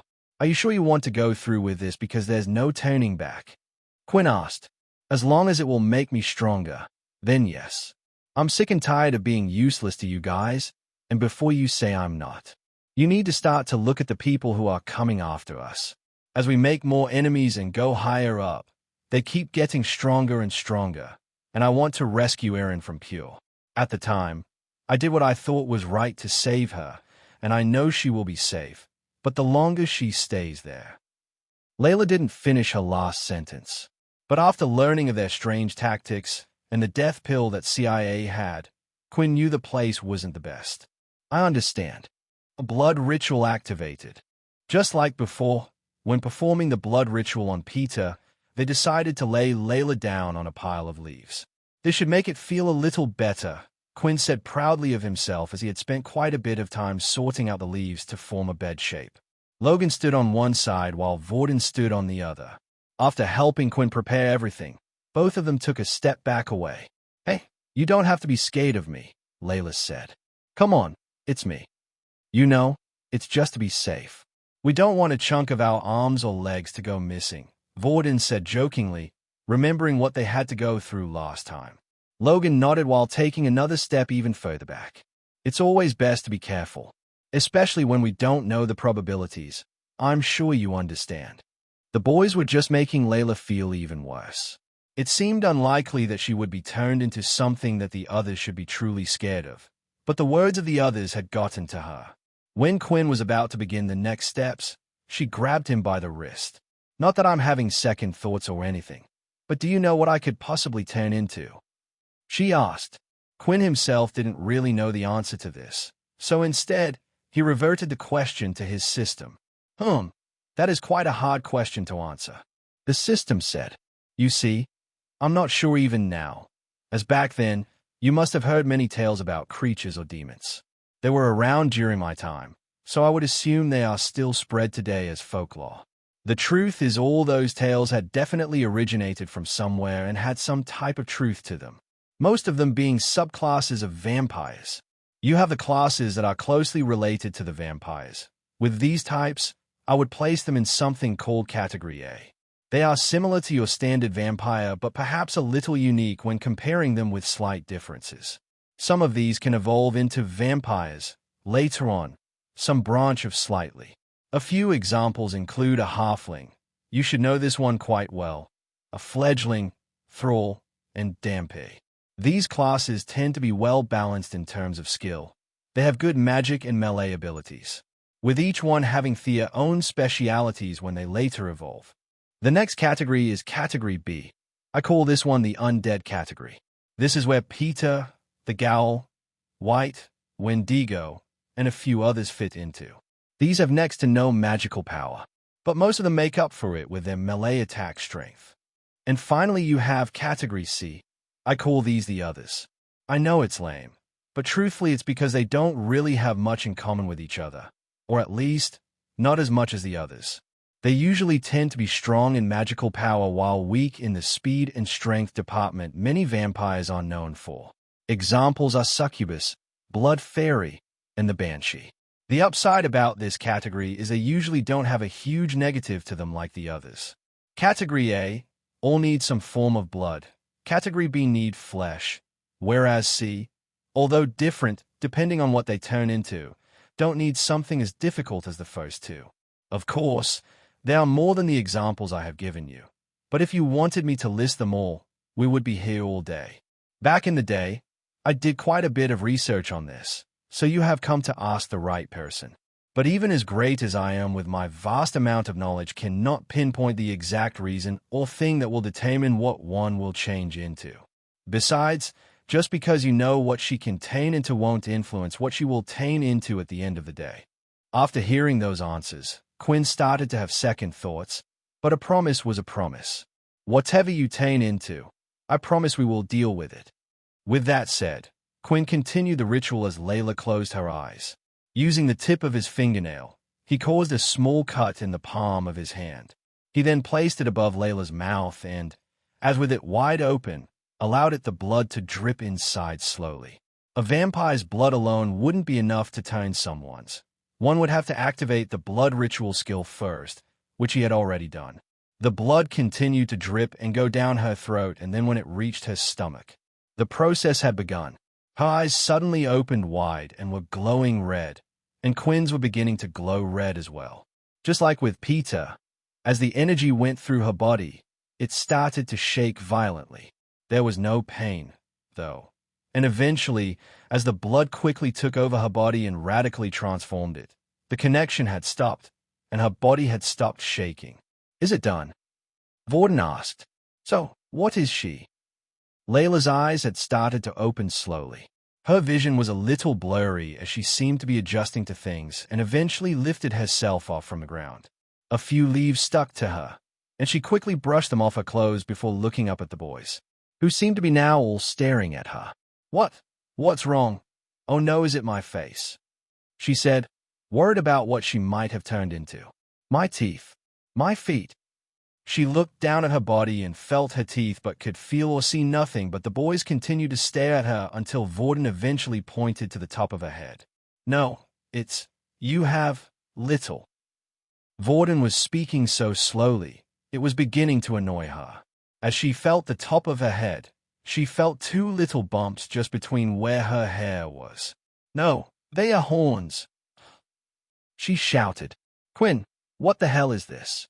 What type of vampire has horns?" "Wait, calm down. Just give me a second." Layla was quite knowledgeable when it came to vampire-type creatures. She had heard of many of them and even heard of what Peter had become, but she couldn't think of a single creature with horns on top of her head. While she was waiting for Quinn's reply, she continually tried feeling them. It seemed like nothing else about her had changed. Still, she was continually playing with the small bumps on top of her head. Thankfully, they didn't stick out too much and really did just look like two little lumps. The blood ritual was a success. Our 3/3 family members successfully blooded. Our new member has been added to the cursed family. You have successfully created a Neminari Hanya. Neminari Hanya. Hanya are emotional beings. Their powers and strength fluctuate based on their emotions, and they are more sensitive than regular beings. They are typically prone to jealousy and negativity. They often feed off the negativity of those around them as well to power up their own powers. Their powers specialize in dark and spiritual magic. This magic can also be used to influence weak-minded women to do their bidding. Current skills. A spiritual partner. A link is formed between two people. Any attack that would hurt one or the other can be passed on to the other person. A spiritual partner can be changed at any point in time, but must be in the same zone as the user when being used. Spiritual chains. A ranged attack. A dark black energy ball of negativity is hurled at the target if successfully hit. It will root the enemy for a certain amount of time. The chain's time and strength depend on what mental state of both the user and opponent are at the time. Evolutions available. Chunari Hanya. Honori Hanya. Based on what the system had explained before, it looked as if Layla had turned into the Type C category. A user strong in magic but didn't get a regular vampire's normal buffs, such as strength, speed, and agility. Most of what Quinn read didn't seem to be too bad, and the magic skills would come in handy. Just like with Peter and the others before, the MC cells would have been reset, meaning Layla no longer had her telekinesis ability. If she wanted to, this was a chance to change her ability if she felt the need to. The only thing that did worry him was the first few lines. Suddenly, he could hear the sound of crying coming from Layla's direction. "I'm so ugly, aren't I? These horns. Who's going to date me now?" she said as she continued to sob. "Layla, you're not ugly," Vorden said, trying to calm her down. "Shut up," she shouted back. "I think they're, kind of cute," Vorden said with a blush on his face. At that point, both Logan and Quinn turned to look at Vorden. They didn't know if he was just trying to cheer her up, or if he really did have strange taste. "Come on," Quinn said. "Let's go for a walk," he said, shaking his head, realizing this would be a different kind of trouble that they weren't used to. With a single click from the computer, a hologram displayed all the information about the subclass known as Hanya to the group. They were all currently inside Logan's room. When asked what Layla was, Quinn found it hard to answer without making himself seem suspicious. He didn't know a lot about vampires in the first place, and all his knowledge before could be said that it came from Fex. The only person that knew about the system and some of the system skills was Logan. The suggestion had been made that perhaps they could find something online. So as they planned to head to Logan's room to do some research, Quinn told him beforehand what Layla really was. "Based on the algorithm taken from the photos of Layla's face, it seems like my genius AI system was able to come up with something. The AI cross-references and matches the details with folklore tales related to vampires in one way or another," Logan said as he gave a quick wink to Quinn while nobody was paying attention to him. Layla and the others began to read the information shown. What was written out was precisely the same as what had been displayed from Quinn's system. "Emotional. Me," Layla said suddenly, but she realized that she was just letting what the screen said now prove her wrong. So correcting herself, she tried her best to hold everything in. She cleared her throat and started again. "Okay, say I am this Hanya demon thing. The only thing I don't really understand is the feeding off negative emotions part. If I was to take a guess," Vorden said, "I would say it's one of two things. Just as Quinn gets pleasure from blood, you might be able to feed off the aura of negative or sad people. Or there is the second option. You feed by making people negative." The others didn't say anything, but they felt like Vorden was spot on with his deduction. That line could only be interpreted like that, and they just hoped it wasn't the second one. However, the first part might prove difficult as well. Where were they meant to find negative people? Would they have to go around the school looking for someone who had just broken up? Or perhaps start calling people names? "Don't worry too much about this," the system said to Quinn, seeing his concern. "Remember what I said about Category C? Unlike ghouls or vampires who need blood or flesh to survive, the Hanya don't need negative emotions to live. This is just what powers them and allows them to evolve eventually." That was another thing that Quinn worried about, evolving. He remembered that there was also a chance that Peter could have evolved into the Wendigo. Perhaps what Layla would evolve into wasn't exactly a good thing. So do you know if they feed on negative emotions or feed by creating negative emotions? Quinn asked. Huh. This was why I didn't want to butt in, but I felt the need to. I don't remember. The system replied. Useless as always. Quinn thought. So based on the information, unlike Quinn and Peter, you won't have abnormal strength or speed, Logan explained. But instead magical abilities, perhaps in a way similar to Quinn's blood abilities. What about your ability from before? Can you still use that? Logan asked. She shook her head in response. No, I already tried on the way over here. It's completely gone. But it was expected.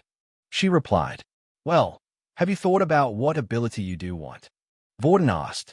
Now's the time for a fresh new leaf. We don't know if telekinesis is compatible with vampires or not. But even so, if you really want to, you could choose a completely new ability. Layla continued to fidget and play with the small bumps on top of her head as she thought about it. If she moved her hair to the side of her face, it would slightly cover them up, but a hairband or bandana would be best as well. What would Mom's reaction be if she saw this? Then she started to think about her bow. It was an item gifted and given to her by her mother before she came to the academy. I think it would be best to still have an ability that complements my bow, said Layla. We don't really know how this magic works, but if it's like Quinn's blood abilities, it will have a limit before they can be used again. So it's best to have a backup to use in any case scenario. And a melee weapon doesn't really suit me since I didn't get any stronger in the other departments. But I'm not sure if I want to stick to telekinesis or not. Maybe after using my vampire abilities, there might be something more suited for the bow and them together. I'll have to think about it for now. I think that's the right choice, said Vorden. Well, what are we waiting for? We need to test your powers, right? Let's see what you can do. What? Here now. But I don't even know how or what to do. Layla responded. Logan's room was pretty big due to it being one of the VIP rooms. It was even bigger than Vorden and Quinn's room that was meant to house 3 people inside. So there was plenty of floor space. Still, things were lying all over the floor, and Logan quickly allowed his spiders to get to work clearing everything and putting it to the side. After a few moments, the floor looked almost brand new. Is there anything those spiders can't do? Vorden thought. They weren't going to fight, so the space was enough. They just needed her to use her skills.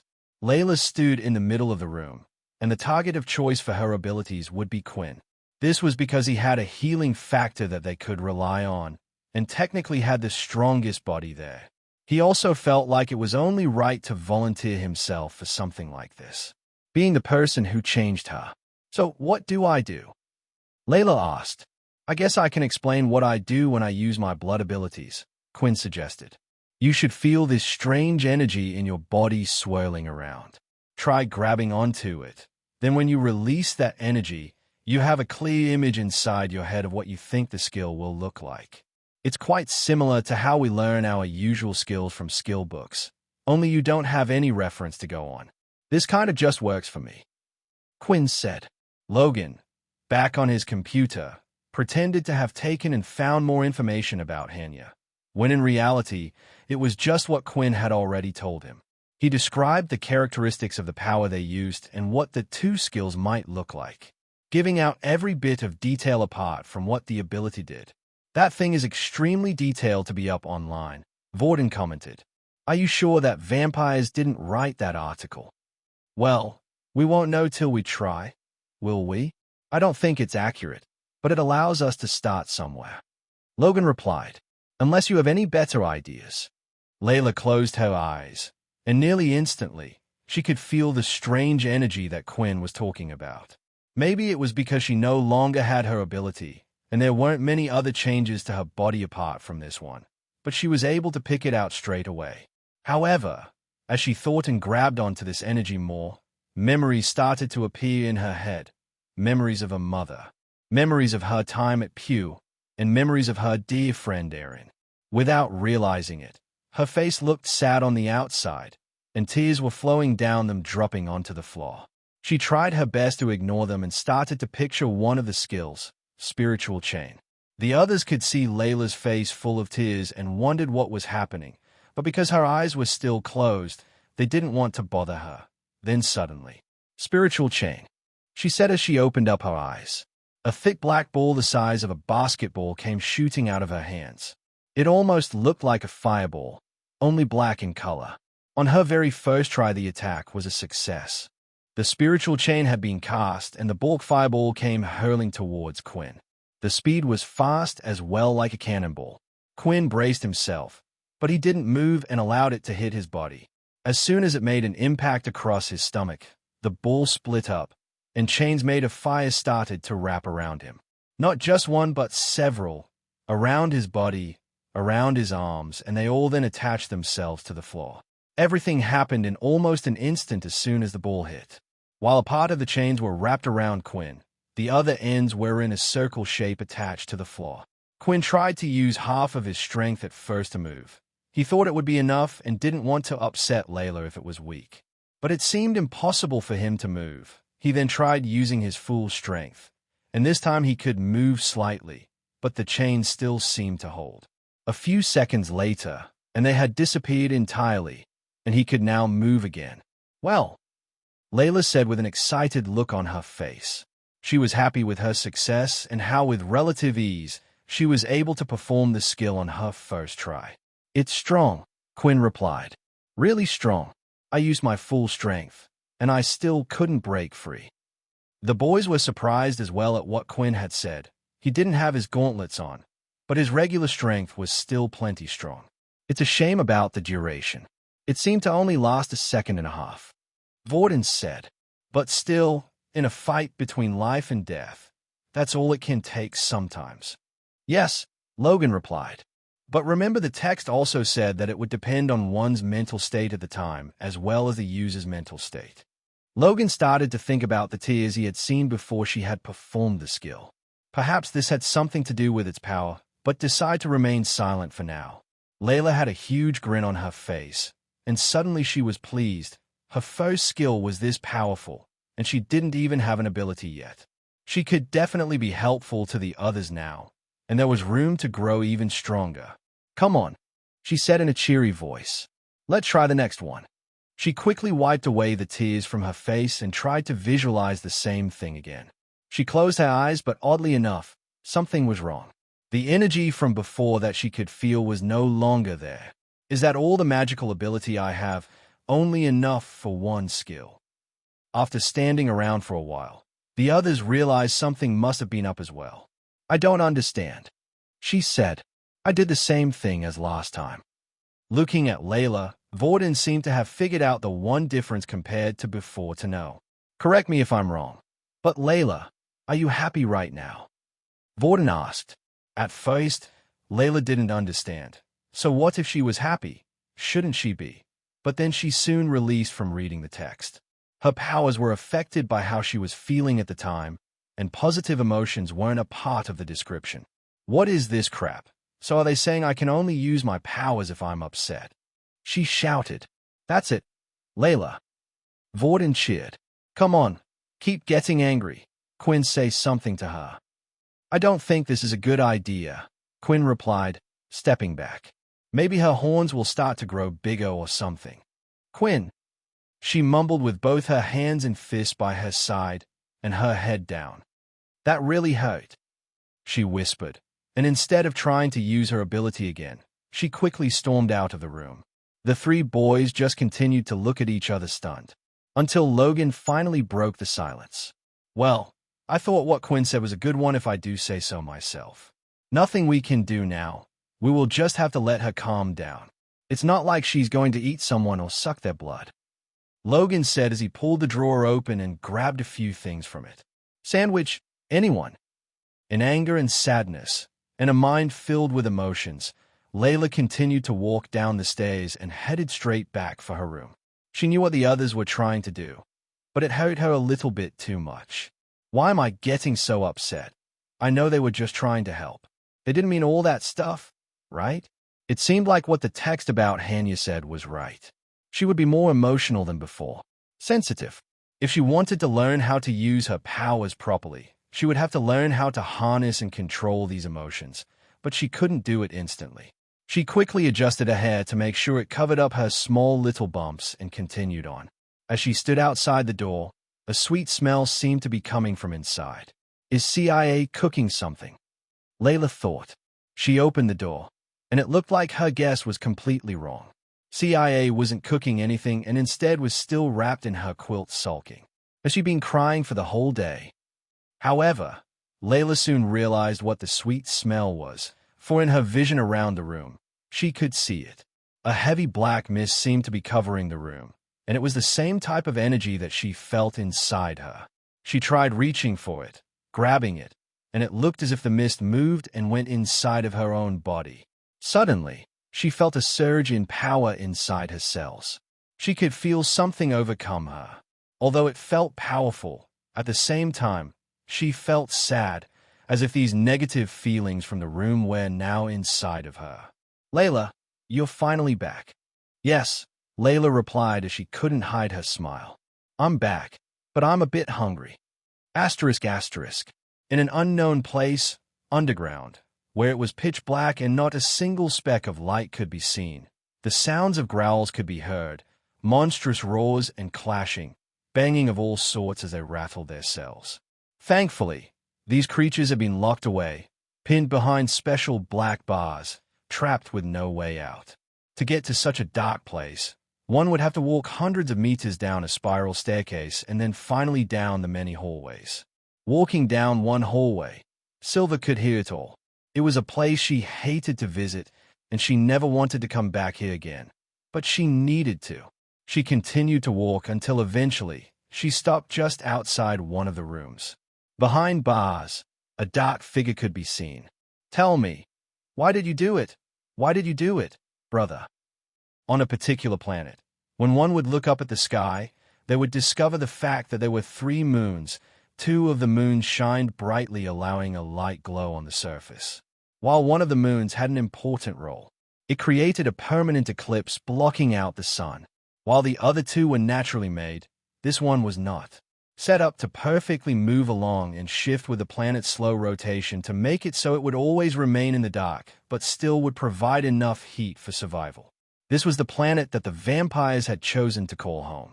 It wasn't a very large planet, and most of the place was unpopulated, but in one section there were signs of civilization as life could be seen. Buildings created from a black hard substance crafted in a jagged style, but signs of modern technology could also be seen in use. As lights lit up the streets with a lukewarm glow, not too bright. Strangely, carriages would be used as a form of transportation, but there were no horses or animals to man them, as they were powered by a different source of energy. If one could look closer, they could see that everything was being powered by blue crystals. It was a mixture of old and new. The city was surrounded by what looked like a forest that went all around the outside of the buildings, and towards the back of it, a single large mountain. In front of the mountain was a castle that was a quarter of the size of the mountain itself. It was grand in size and had a sleek design.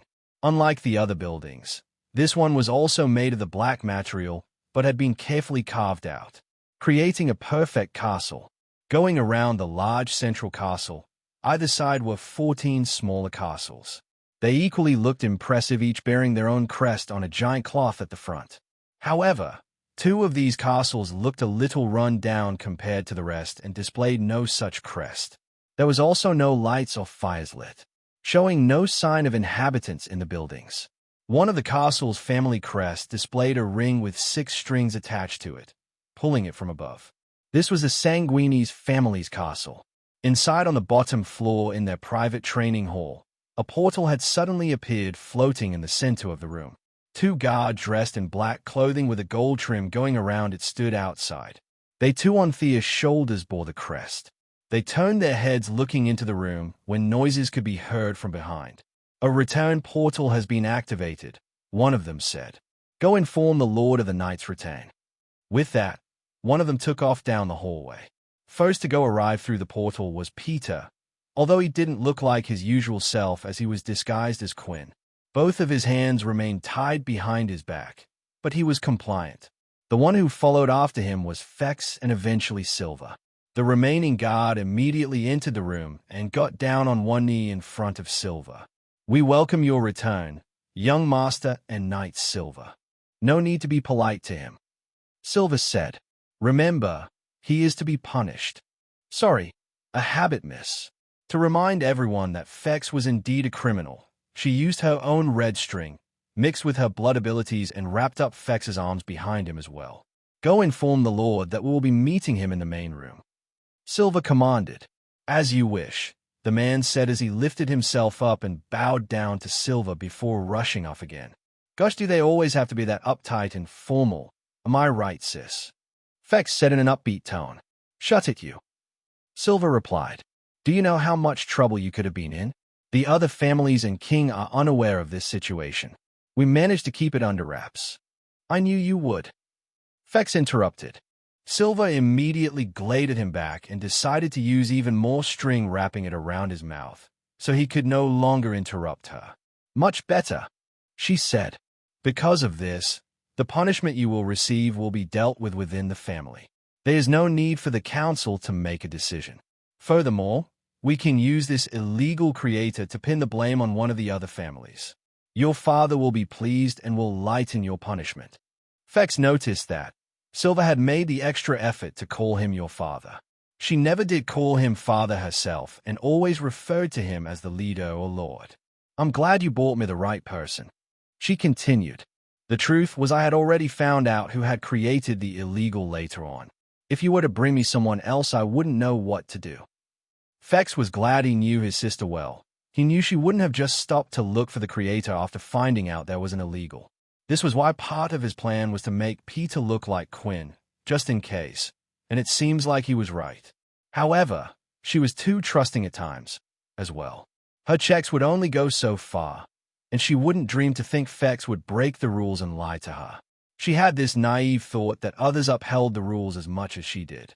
Bringing in someone who was able to transform never crossed her mind. In most cases, he would never have gone this far for someone, but he had made a promise. A short while later, the three of them were now in the main room. They all knelt down on the red rug that led up to a small staircase where a grand chair was centered. In the chair, the family leader, or vampire lord of the Sanguinis, Lee Saturday. By his side, a middle-aged man with a small little goatee beard and pointy black hair. His second vampire knight that held the same position as Silver. Silver had stood up to give a full report, explaining why the process had taken longer than she had thought and explained the details clearly. Although she altered some, trying to show her brother in the best light possible, saying how he had planned to come back sooner until discovering the so-called illegal. She went even further, stating he had killed the illegal and brought back the vampire, the root cause of the problem, all on his own, noting she had next to near no involvement in the matter. Hearing all of this just made Fex feel bad. His sister was doing this all for him, so he could take all the glory while it was her hard work all along, and even wise, he had lied about it. "This is excellent," Lee said with a smile. "I can't believe one of the other families managed to screw up, creating an illegal in a time like this. This will greatly cause disfavor to one of the families. Sin, call the council to have a meeting immediately. We need to find out who this scum belongs to. Don't tell them why, but just say it's an important matter." "Yes, my lord," Sil said as he bowed down and suddenly seemed to disappear in a cloud of smoke. "My son, you have always been a troublemaker, and I have hated you for it. Sometimes I even thought you might not be right for this seat after my time. But you have made this family proud. Fex, I want you to come to the council meeting with me. I shall inform everyone of your great feat."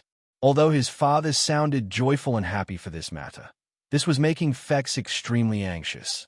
When returning, he had expected punishment, perhaps for Peter to be dealt with before going to the council. Of course, there was always the chance it would still go to the council. But now his father wanted to praise his actions in front of them. Once they found out the truth, how the vampire that broke the laws is still out there, and Fex had returned with the actual illegal, the whole family would be embarrassed and ashamed. Should I just tell the truth now? Fex thought that way. It would save his family from being embarrassed, but he couldn't.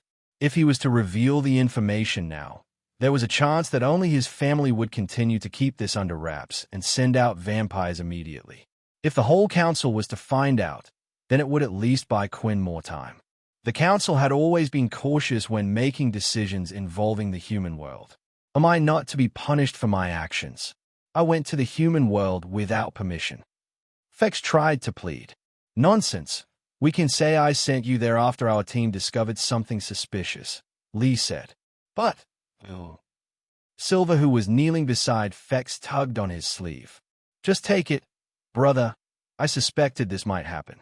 Although your actions were wrong, you should accept this. You know what the Lord is like.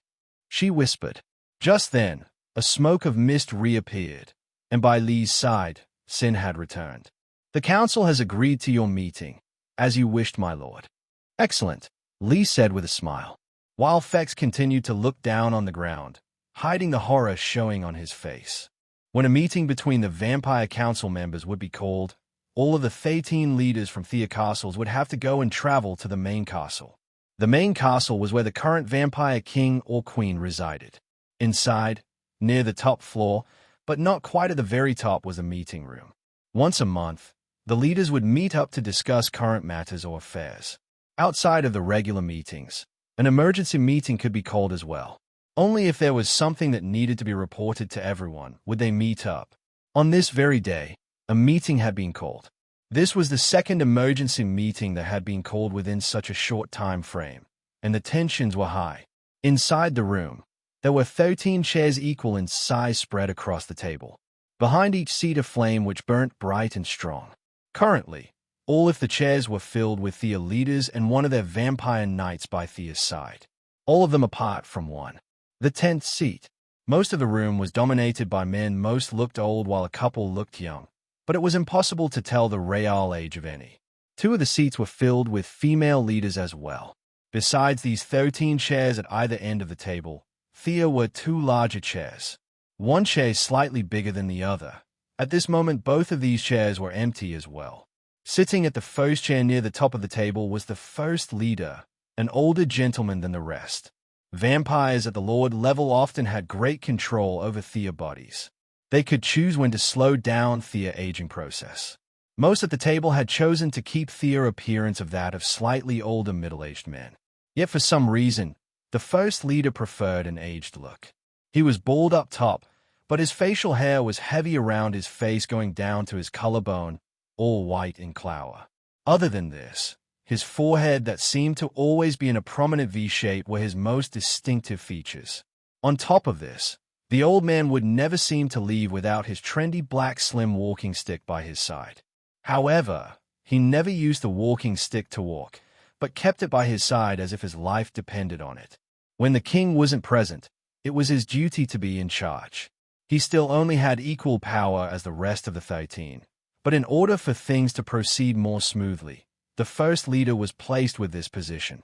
The others didn't mind this, as the first leader was the oldest and seemed to be the most knowledgeable out of the rest. Once everyone was seated, he banged his walking stick 3 times across the floor to signal the meeting would begin, and the room fell silent. I, Bryce Kane, leader of the first seat, will now begin this meeting. This meeting has been called by the 13th seat leader of the Sanguini's family, Lee. The old man said, I hope you all know that the king is still resting and will not be attending this meeting. Unless a matter cannot be agreed upon, there will be no need to call him. Now please, Lee, explain to us why this meeting was called. Rather than explain this matter, I would like to bring them in, if I may, Lee asked, to which Bryce responded with a nod. The doors to the room opened, and in came Silver, Fex, and Peter, who was now officially in a black set of handcuffs. They seemed to be made from the same material as the buildings. While they walked into the room, Lee tried to look at the other leaders to see if there was a reaction from one of them. They all have pretty good poker faces. Maybe they don't know what he has committed. With no reaction, Lee had no choice but to continue. Recently I was tipped off from our agents that there was something strange going on at Earth. As you all know, my son Fex is young and was soon to have his ceremony to turn into a vampire noble. I thought this would be a good opportunity to send him out on the field. In case there were any mistakes, Silver was sent out after him as well. When they arrived at Thea location, Fex, my son, seemed to have discovered a white. You should all know where this is going. Other than vampires part of the Part A category, all subclasses are to remain here, which means an illegal was created. My son has successfully captured the illegal, Lee said, pointing at Peter. The others looked at Peter carefully. It was clear he was a vampire and a young one at that. Youngsters, when being turned, would rarely ever turn straight into vampires, for they didn't have the power. So he must have belonged to one of the 12 there, they thought. But when Bryce looked at him closer, he felt strange. Even though this was a serious matter, it was clear that the vampire boy was unafraid. You all know why this is a serious matter. First off, it wasn't reported. Even if a leader created a vampire in our current situation, they should report it immediately. Every family is allowed a maximum of 1,500 members, and last time I checked, every family is at its maximum amount. If this vampire was creating illegals, who knows, they could even be creating more and perhaps planning another uprising. After Lee had said this, the 12 leaders started to mumble amongst themselves. An uprising, again. This would be a serious matter, indeed. One leader said, "The family who has allowed this vampire to be unruly must be punished." Another said, *clack, calc, clack. Once again, Bryce banged his walking stick on the ground 3 times, bringing order to the room. Whether or not it's a serious matter is undecided. Do not speak so freely about an uprising. An investigation shall be made into the family that this vampire belongs to. It might just be a stray that has done its own thing. But just to be sure, we shall check thoroughly. Now, to save us all time, does anyone care to admit who this vampire in the room belongs to? If you have nothing to hide, then only the vampire shall be punished. The leaders started to look up and down the table, waiting for one person to be called out. The leaders didn't remember every vampire member in the family, and they didn't have a connection with all of them. In the families, about 50 of them would be connected to the actual leader in some way and learn the family's unique ability, while the rest of the vampires would simply work for the families. The reason why Bryce had made the suggestion was from the feeling he was getting. He could tell that the vampire was quite a strong one for being so young. It made him believe that the vampire had to be close to the leaders, and if so, even if they didn't know what he looked like, they would have felt a connection being this close to him right now. "Damn it, you fools," Lee said in anger. "This is a serious matter, and you are only wasting our time." "It is as Lee said." "Very well, there is one way to find out. Bring the boy to me," Bryce said, and Silva brought Peter along with her, directly to the first seat, allowing Peter to stand opposite the old man. Fex, watching this, knew precisely what the old man planned to do. It won't work, Fex thought. The old man looked into Peter's eyes, and his started to glow. "Tell us, which family do you belong to?" Everyone in the room was sat at the edge of Thea's seat waiting for an answer, but after a few moments, there was nothing. Peter didn't reply and remained silent. Bryce tried again in case something was wrong. He looked into his eyes and said the same words. "Tell us, it's an order of the council.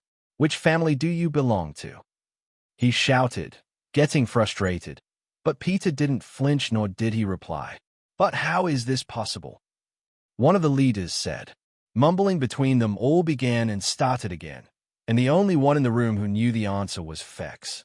What the first leader attempted to do was use his charm skills to force the information out of him. One's power would have to be far greater for this to work, and usually it would work against a vampire that hadn't even reached the noble level, which was why everyone was so shocked. But Peter wasn't a vampire. He was a white and undead. Mind control, sleeping, paralysis, all these things didn't work on an undead. The only one that would be able to force information out of him was his creator. However, to Bryce, this only angered him further.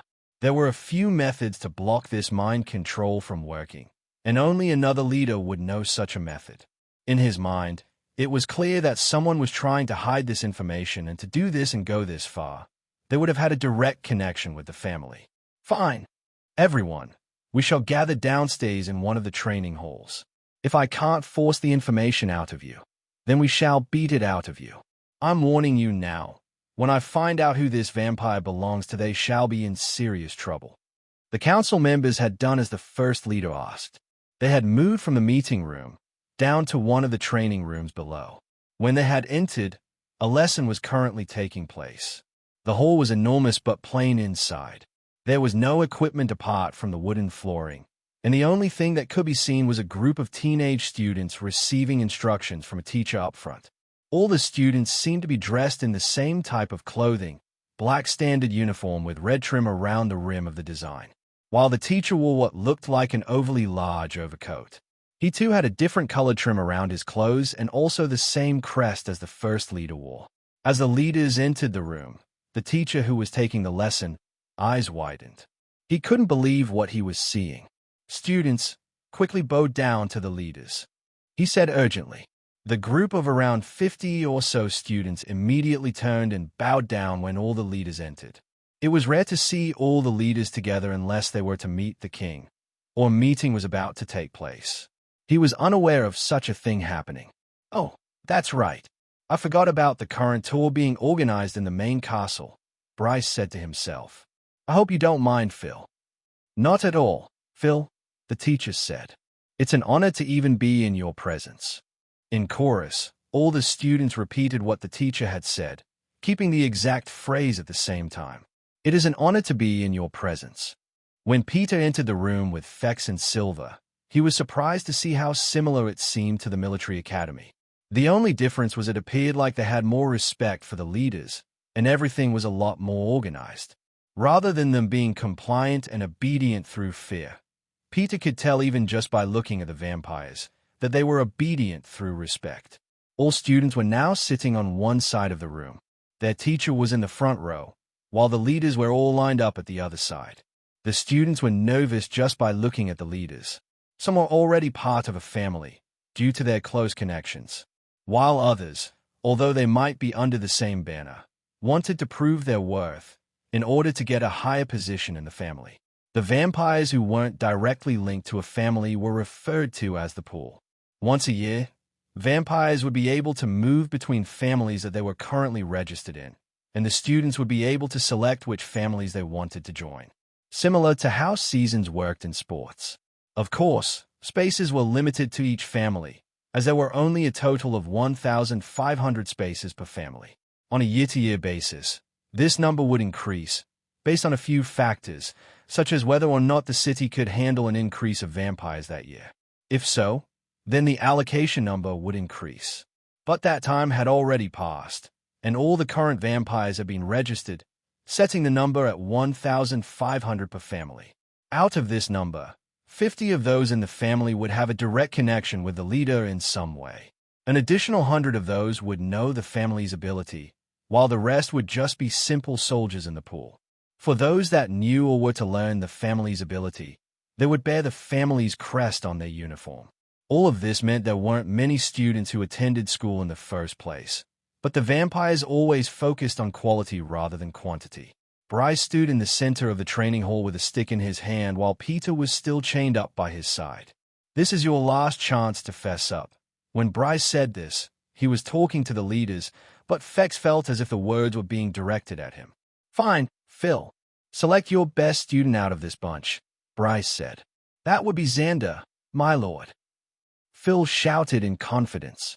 Xander immediately stood up. Most of the vampires that were handsome or beautiful, but even he seemed like a pretty boy compared to the rest, his brown hair curled on both sides and having a body frame of a top athlete. Come here, boy, Bryce said, noticing that he too had the same crest as his. Seeing the crest meant he was one of the 100 selected to be in the family and thought there must have been a reason for him to be selected. Xander had reached the center and stood on one side, while Peter stood on the opposite. Then by using his hands, Bryce moved both of them to face each other. Have you learned the family's ability yet? Bryce asked. Not yet, sir. Xander replied. Good. Maybe this match will be a little entertaining. I shall get these two to fight. It will be good for us to see where the current generation are at. You're going to make me fight with these, Peter said as he lifted his hands, but suddenly a loud thud was heard. When looking at what had caused the sound, the black cuffs that were on him had already hit the floor. In the center of them, it looked like they had been cut. I didn't even see when it happened. Peter thought, these leaders are strong, even stronger for Quinn. Bryce was telling the truth when he said he wanted to see the students' current fighting level. There had been reports that they were the worst and weakest generation the vampires had so far, but that wasn't his main reason. His idea was allowing Peter to fight there. There were two chances he could find out which family he belonged to. When people were desperate and felt like their life was in danger, even vampires fought with everything they had. And in doing so, he was hoping the captive would reveal their ability. The second reason was if his life was in danger, the connection between the leader and the vampire would be felt. Bryce's gut was telling him this wasn't just a regular vampire. Fex didn't even know what to say or do at this point. The only thing he could do was let things play out. Bryce went back to join the other leaders, hoping he could get a closer look if one of them were to react. "Begin!" Phil shouted, and Xander immediately charged forward. From the get-go, they could see him spring to action. "No wonder he's the top student," one of the leaders said. My Fex is still faster than him." Lee started to brag. But of course, that would be the case. Fex had acquired special training, due to him being a son of the leader. He didn't exactly attend normal classes. Even when he did, he never felt like he fitted in any way. Peter, seeing this, stood still.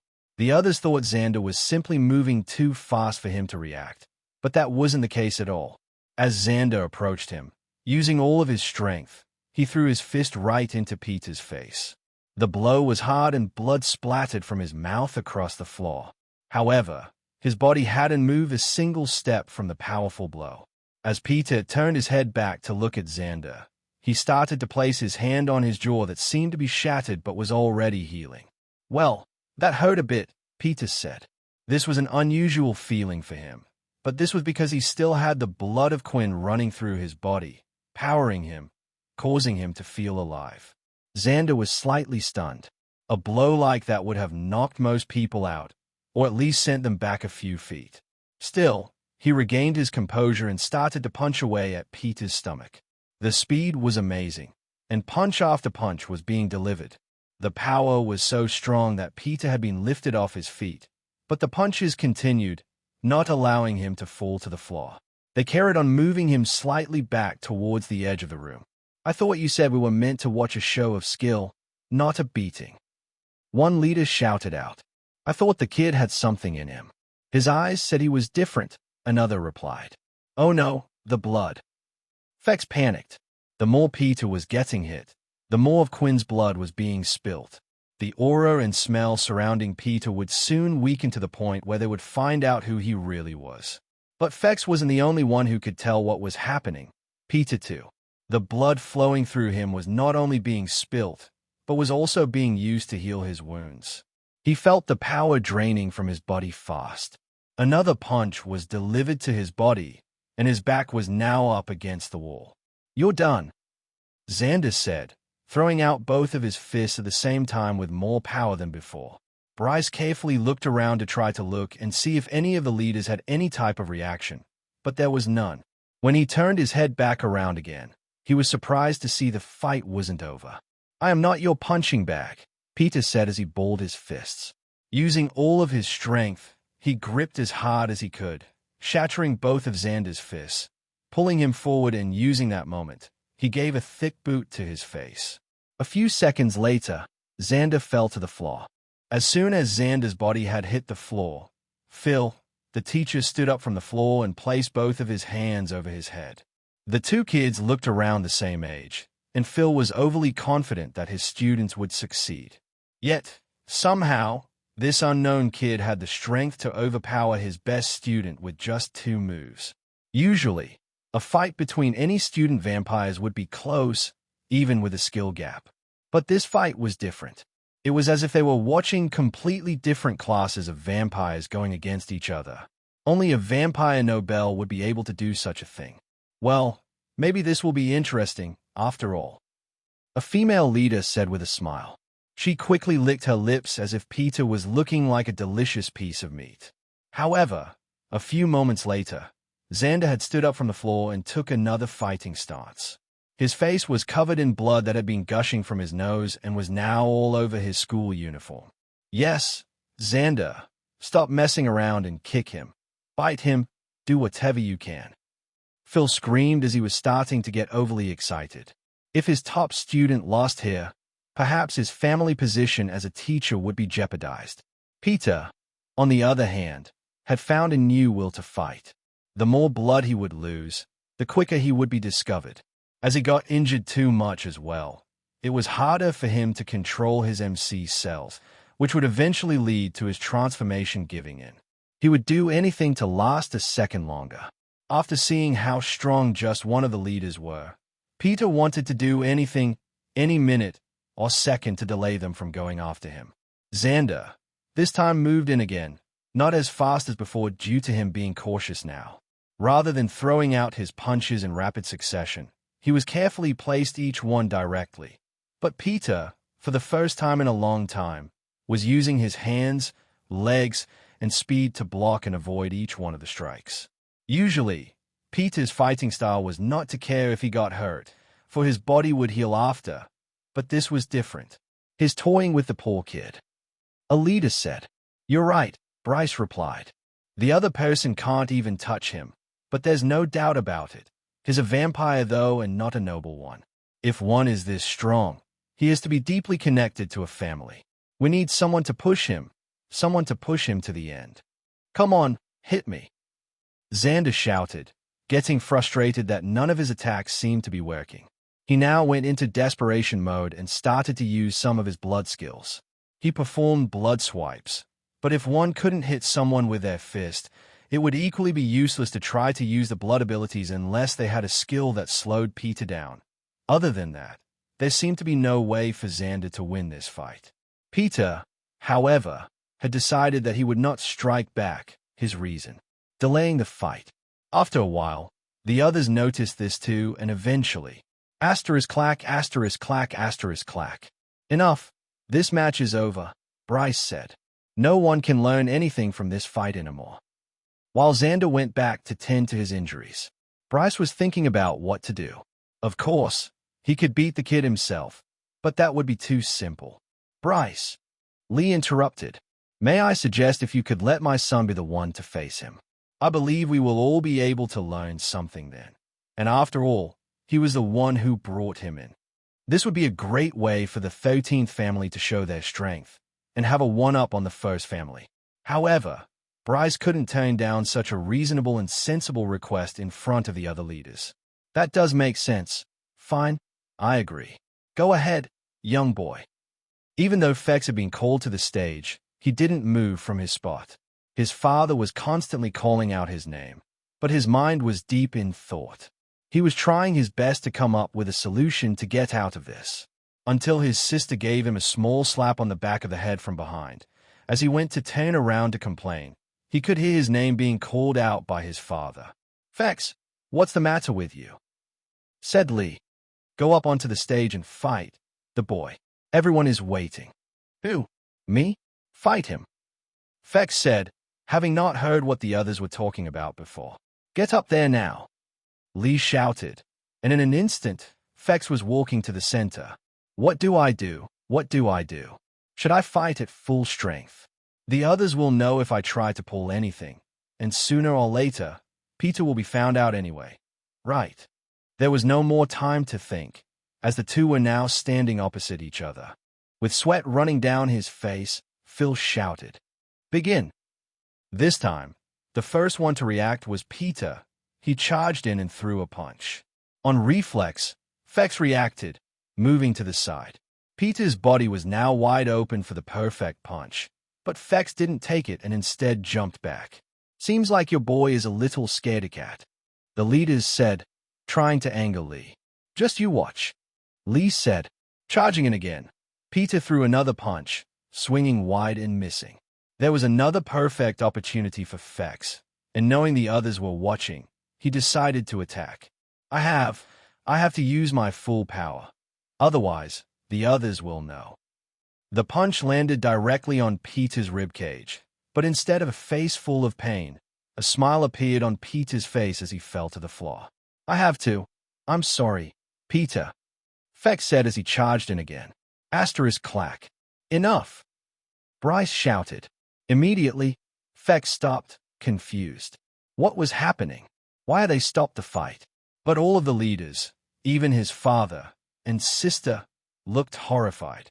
Not enough blood has been spilled, right? So they couldn't have found Peter out yet. Tell me now, are you two working together? Bryce questioned them. Of course we. Think before you answer, Bryce said in a demanding straight tone. Something had obviously happened in the fight that not even Fex had noticed to make the two of them suspicious. It's clear to all of us here, not just you, but both of you are pulling your power. We can gather an idea of his strength from the last fight, but it was too obvious. The student's demeanor completely changed when fighting you, and even you this whole time seemed to be shocked. Even now, your body is shaking, Bryce said, using his cane to point at Fex's legs. When he looked down, his legs were indeed shaking, and he hadn't even noticed. Have I been like this the whole time? It seemed like Fex really couldn't keep a lie. So are the 13th family behind it after all?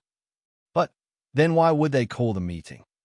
The other leaders started to come up with crazy theories of what was happening right now, which began to frustrate not only Lee but Silver as well. This is ridiculous. I'll prove to your family that my brother is innocent, Silver said as she walked onto the stage towards Peter. Carefully, Peter kept an eye on Silver. He knew he had no chance against the leaders, but what about her? He still could turn those that he killed into whites as well. There might be a chance he could do something with her later if that were the case. He saw her lifting her foot slightly, and the next thing he knew, his whole body was flying through the air. Just like the leader's attack, he couldn't tell where Silver's attack had come from either. His neck had been twisted as his body laid on the floor, but this wasn't enough to kill a white. Getting up off the ground, his head started to heal and twist back. However, now everyone could see that the face that was previously on him was no more. No, that's the... Silver was about to say something but kept her mouth shut. Still, Bryce already knew. It's a white. Now it makes sense why my skills didn't work earlier. You tricked us. The blood that resides in his body is no longer strong. Now, unlike the others, I don't believe that Lee would have called a meeting if he indeed was in charge of this vampire. And Silver, and Fex, just now would have been unable to hit him. This means the vampire belongs to another family. But the question is, did Fex really betray us or not? Luckily, there's an easy way to find out. Bryce's eyes started to glow as he took a step forward. Fex knew that he planned to do what he had tried doing to Peter, only it would work on him. Stop, Lee said with his hand out, blocking his Bryce from moving forward. I believe in my son. He would never betray the family, although he is a troublemaker at times. Once he makes a promise, he will keep it. He would never willingly bring harm to the family. If anyone is going to find out the truth, then it will be me. His father started to walk up to Fex, ready to use his influence skill. As the family leader, it would work even better if Bryce was to use it. But the words his father spoke were unexpected. He never knew his father thought of him this way. His whole life, while growing up, he had been called an idiot, a troubled child. Yet, now his father thought so highly of him, he couldn't allow his family to face any further embarrassment. Father, please. I admit it. There is no need. I tried to trick you all, and I admit my wrongs. His father immediately stopped in his footsteps and could no longer look at his son, anger, sadness, or disappointment. He didn't know what he felt right now. Well, that decides it. Fex Sanguinis shall be brought in for questioning. The other vampire will be kept in captivity until we find out which family he belongs to. And I shouldn't have to add that, but have to remind you that Fex has committed a serious crime. A trial between the leaders shall be conducted, where the decision and fate of Fex shall be decided. Bryce adjourned the meeting. The interrogation process had begun, and there was no need for the vampires to use their influence powers on Fex. Due to Fex's unique position and the strange circumstances, he was first kept in confinement at the castle to be watched over and then would be moved at a later time. This was because the others still did not know that Fex had actually snuck out instead. Instead, they stuck with the story of Fex having been ordered. If they had known the truth, they would have never allowed this as an option.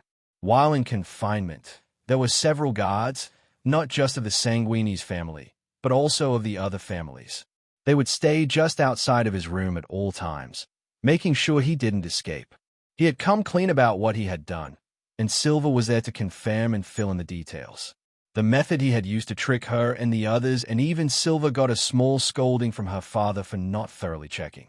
More questions were asked, but ultimately they were only concerned about what family the White had come from. In the end, the only information they could get from him regarding this was that he didn't know what family the vampire that created the White belonged to.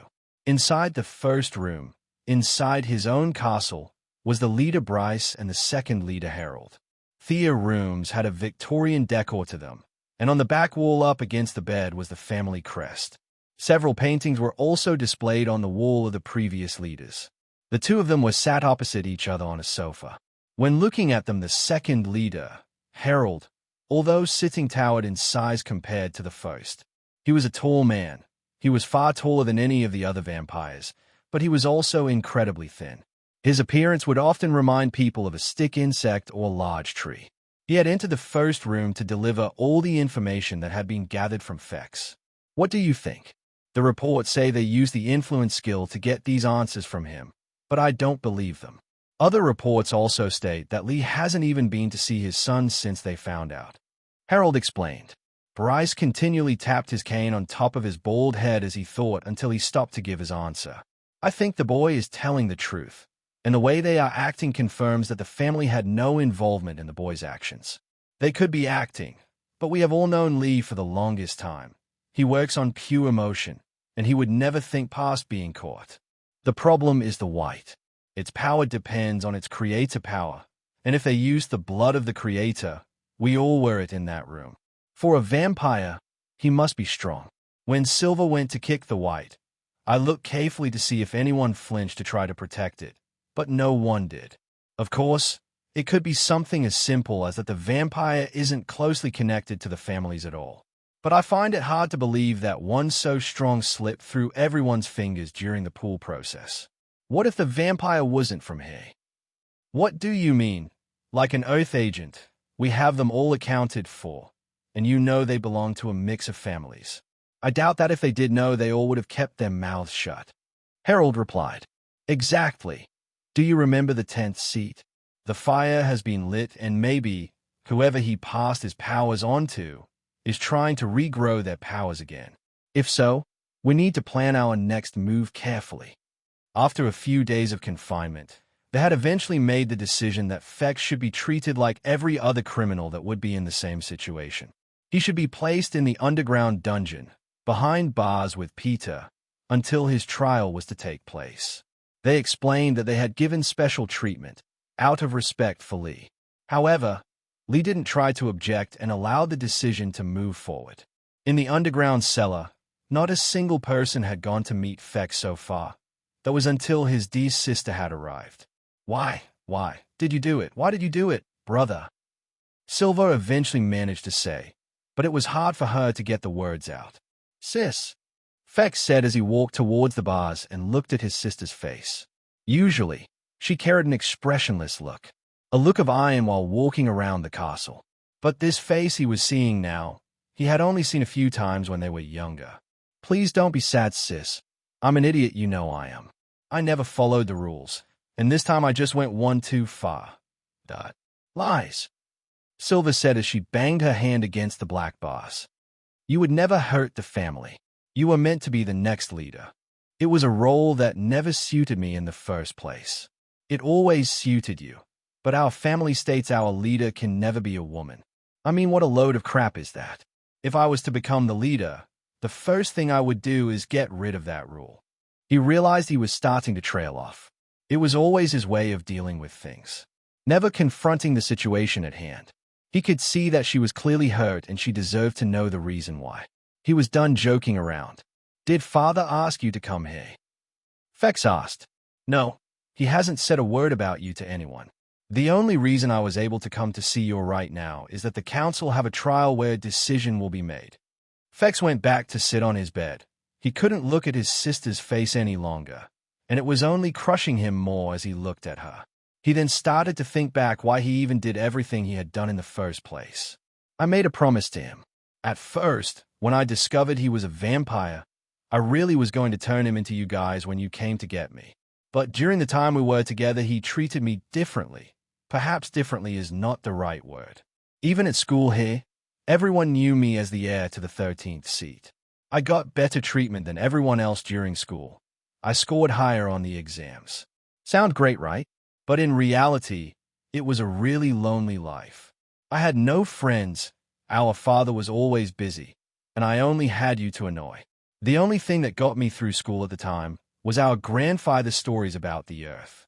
It gave me hope, a dream to work towards and power through everything, knowing it would all be okay. When I got there, I realized it wasn't the items or the landscape that was different, but it was the people. There was a lot that acted and thought a lot like vampires, but there was a group of people who thought differently. They thought their own way, and the vampire who was part of the group treated me the same as everyone else.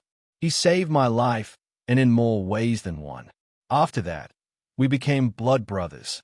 My blood with his blood. No matter what, we had a bond, and I would do anything not to give him in. The heavy burden that was on Silver's heart seemed to lift. He didn't betray the family for some petty reason.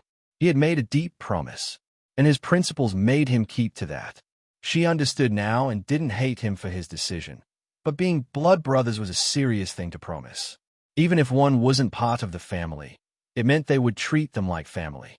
Who is this vampire? Silver asked. And I know you don't know what family he belongs to. But who is he to cause you to go that far? Fex thought about it for a while before giving an answer. It was a difficult question for him. He's a person who I truly think will be able to change the vampire world one day. Fex mumbled out, but Silver was able to hear it still. She couldn't help but chuckle. The vampires had stayed the same for thousands of years, and one person was meant to change that who she had never heard or seen before. I see you're laughing. Let me ask you, have you ever seen a regular vampire defeat a king-tier beast on its own before? And have ever seen a vampire who wasn't at the Nobel-level pro-form skills beyond? On top of that, all this strength seemed to be obtained in a matter of months. Suddenly, Silver wasn't laughing anymore as she realized what Fex was saying. But it couldn't be possible, right? At the same time, Fex had no reason to lie. Learned skills that took me years to perfect in a day. And originally, I was far stronger than him, but now I would be scared to even fight him. His growth in strength is at a monstrous level, and I imagine has only sped it up even more. I can't wait to see what the others will do when they see him. Fex said with a smile on his face. But these last words, Silver worried. Inside the meeting room, the council had just finished their meeting, and a decision had been made. Bryce stood up to give his final announcements to everyone.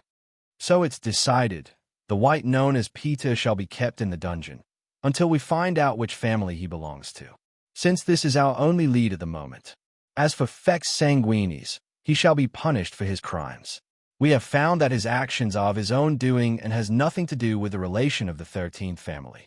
So they shall not be dragged into this mess, and their name dragged through the mud. His status as a member of one of the 13 shall be stripped, meaning he no longer belongs to any of the 13 families. However, as a non-member of any of the 13 families, he can receive the standard punishment for these types of crimes. The date has been decided, and Fex will be punished by death. In an unknown metallic large room, sitting at a table were 4 people. On the back of the seats, each one was numbered, going from 2 to 4. An empty chair with the number 1 was at the table as well. This was a meeting between the founders of Pew, the top-ranked in the whole base. Number 2, a black muscle male with sunglasses covering his eyes, was a meeting organizer today and was there to inform everyone of some important news. The tip-off to the True Dream family was a success. It seems they are gathering their men and are planning an attack soon. Number 2 said, I can't believe he really fell for it. What a rash idiot. Why would he even think about going up against the Blades? Number 3, another male replied, well, it's to be expected. Number 5, an old, middle-aged female, said, True Dream is new when it comes to not only his powers but also the Big Four. As he has close relations with the military, the others probably didn't want to reveal too much information to him. The way I see it is, there are 2 outcomes to this event. Either the True Dream family will no longer exist, or the True Dream family lose the war, with a chunk of the blade's power taken away. So, you think there is no chance of True Dream winning this war either then? Number 2 said with a sigh. We shall be keeping a close eye on this fight. Suppose True Dream manages to cause significant damage to the blades. It might be our chance to move in. If the True Dreams are eliminated, then the whole landscape of the current system might change. Isn't that the point, though? Number 4 replied. She was a female with ponytails. One side of her hair was pink while the other was green, and in her hand a lollipop that she had taken out while speaking. I mean, the blades are doing our job for us. Maybe. Number 2 replied. But I think it's too soon. We never planned to kill True Dream but use him. He could be our answer to taking everyone's powers away. But with him dead, or the power into the blade's hand, it might not be for the best of the human race. Asterisk, asterisk, asterisk, asterisk, asterisk. Clash. Whack. Whoosh. The sound of swords and weapons rattling against each other was heard throughout the hall. Observing all of them was Agent 15, James. He always had his large rusty sword on his back, where the guard was as wide as his shoulders. Whenever one would look at the weapon, they could only imagine what beast he needed to defeat to obtain such a grand thing. Although his eyes should have been looking at all the sparring sessions going on, he was focused on a particular individual who hadn't been at the base for too long, Erin. Erin carried her long sword with a blue base and hilt, while her opponent, a short-haired male with glasses, used 2 small dual blades that were slightly curved. The 2 of them were sweating and had been going at it for a while now. For the last few days, they had sparred with each other without a winner being chosen. Usually, one would spar with their practice partner, and after he dropped their weapon or admitted defeat, they would move on to a new partner. But with these 2, there still had been no winner. The session would always end, but James couldn't let the lesson continue with many other things yet to be learned. The amazing thing was Erin's learning speed with the sword. He had shown her a few simple techniques, and it seemed she had been concentrating well in classes, picking up things at an amazing speed. Every sparring session so far, she would implement the things she had been taught, defeating her opponents one by one. At first, she had a few losses and wins, but before meeting this student, she had been on a complete winning streak as if something clicked in her head. Right, now she was against Bart, the second-best pupil, and it hadn't been long. Erin looked carefully and waited for her opponent to strike first. When I first got here, it was a little hard. I didn't realize how much I relied on my ability. If I couldn't make up for it with my swordsmanship, then my ability would be able to cover me. But after learning from James, I can feel I'm getting better and stronger. But the opponent in front of her was strong. The usual things that had been taught to her, he knew too. She couldn't overpower him with strength, and their stamina was at the same level, so she couldn't rely on tiring him out either. Should I try something new? I might lose if it doesn't work out, but it's the only chance I got. Using both hands, she gripped her long sword tightly and moved in. What is she up to? James thought as he watched the fight continue and noticed movements different from before. Rather than rushing straight forward, she started to jump immediately, as one foot would hit the floor, bouncing from side to side. It almost looked like a type of dance. The student carefully observed her with his eyes, waiting for her to strike. It didn't matter how she ran towards him. It would all be the same to him. Then, when Erin was in range, her foot touched the ground. She kicked off using all her strength and spun her body holding the sword. It caused an unusual striking pattern from below, but the student could block it with both of his blades. However, the rotation of the spin and power from jumping off her leg made the attack stronger than usual, and the only thing he could do was deflect the attack barely. His whole body swung to the side from the weight of the attack. As Erin spun upward in the air, like a bird flying, it seemed like she would remain upward forever. She lifted the sword above and swung it down elegantly, stopping just before the student's head.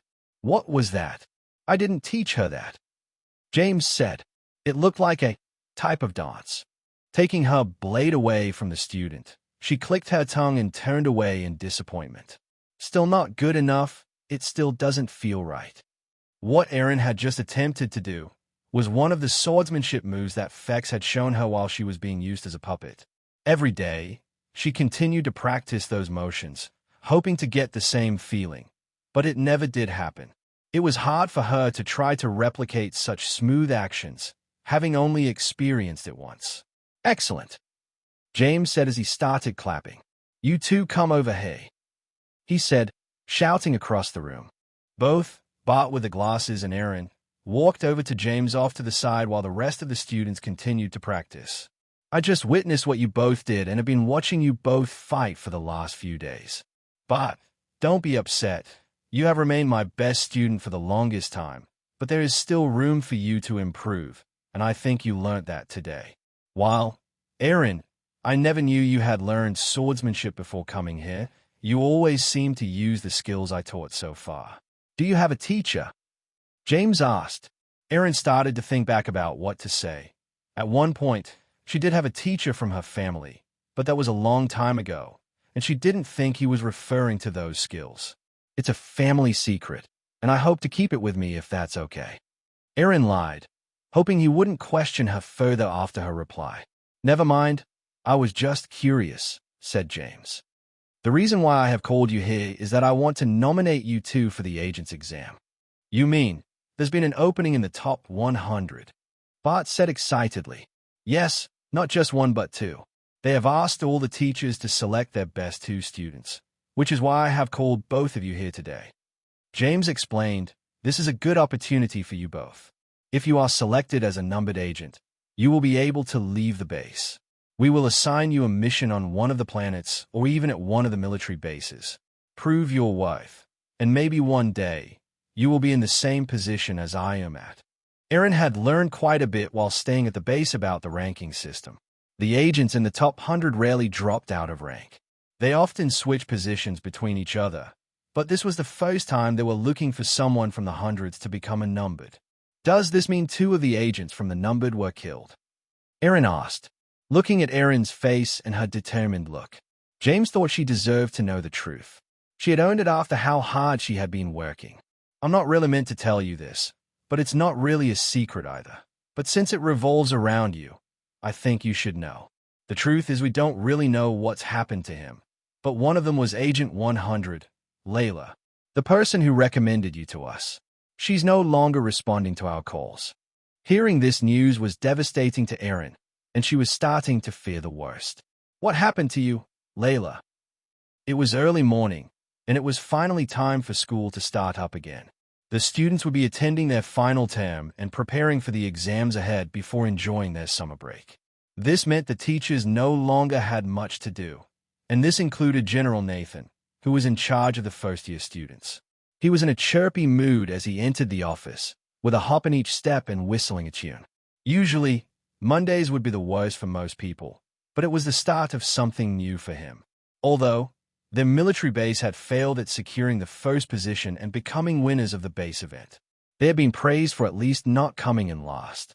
Not only that, but Oscar, the Supreme Commander, had complimented them for how much improvement they had compared to the previous year. He stated he would be coming over the summer when the students weren't present to congratulate everyone. There were still problems between True Dream and Duke and Paul, but that was something Nathan didn't care to get involved in. The head general could take care of that, as it was above his pay grade. Besides, it seemed like True Dream had stopped making requests from the second base as he was busy preparing for something else. Finally, no problems, no drama. I can just relax, Nathan said as he went to sit down at his desk. That's when he noticed something strange, a white envelope. This was rare in this day and age, where anyone could just send someone a message in an instant. Even if they didn't want to, they could always send you a message later. So, he was curious about the contents of the letter. As Nathan quickly opened the letter, he realized there wasn't much on it. "Dear Nathan, I am leaving the military base for good. From Leo." "Who?" Nathan thought as he must have missed something. He reread the few lines again and again until reality hit him. "What?" he shouted. "He just left like that. It's the middle of the term. Who's going to take over the Beast class, and what about a new sergeant?"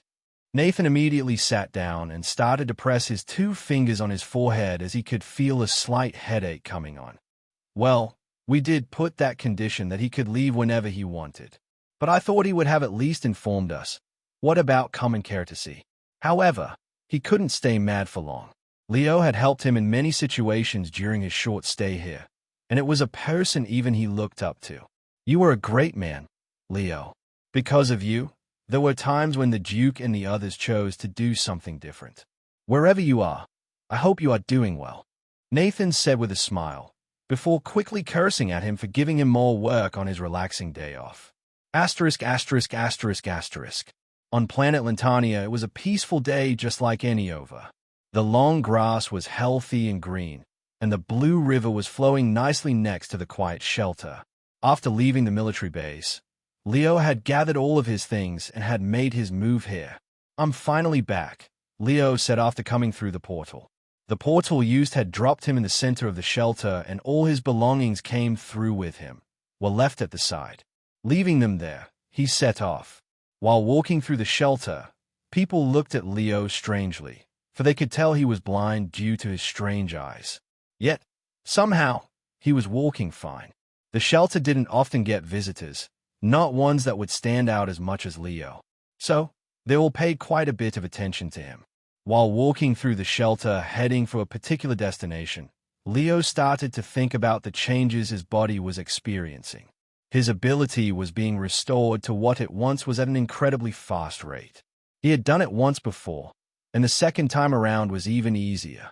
He noticed and could feel all the changes in his body since that day. When practicing his swordsmanship, it was harder for him to tire out and feel exhausted. And even walking through crowds of people now, he could tell each person was different through their scent like a dog. He was thankful to Quinn. He had given him the ring allowing him to walk in daylight, just to see how it would affect him. Leo had taken the ring off while outside.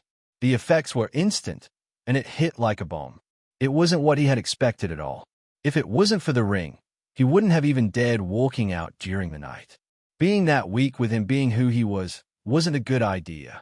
He had also learned to perform a few blood abilities, but he wouldn't use them again after testing them out once. This was because of Quinn's warning, as well as what he could feel through his own body. His hunger and his life force were leaving him. Not only that, but through his ability, he could see it as well.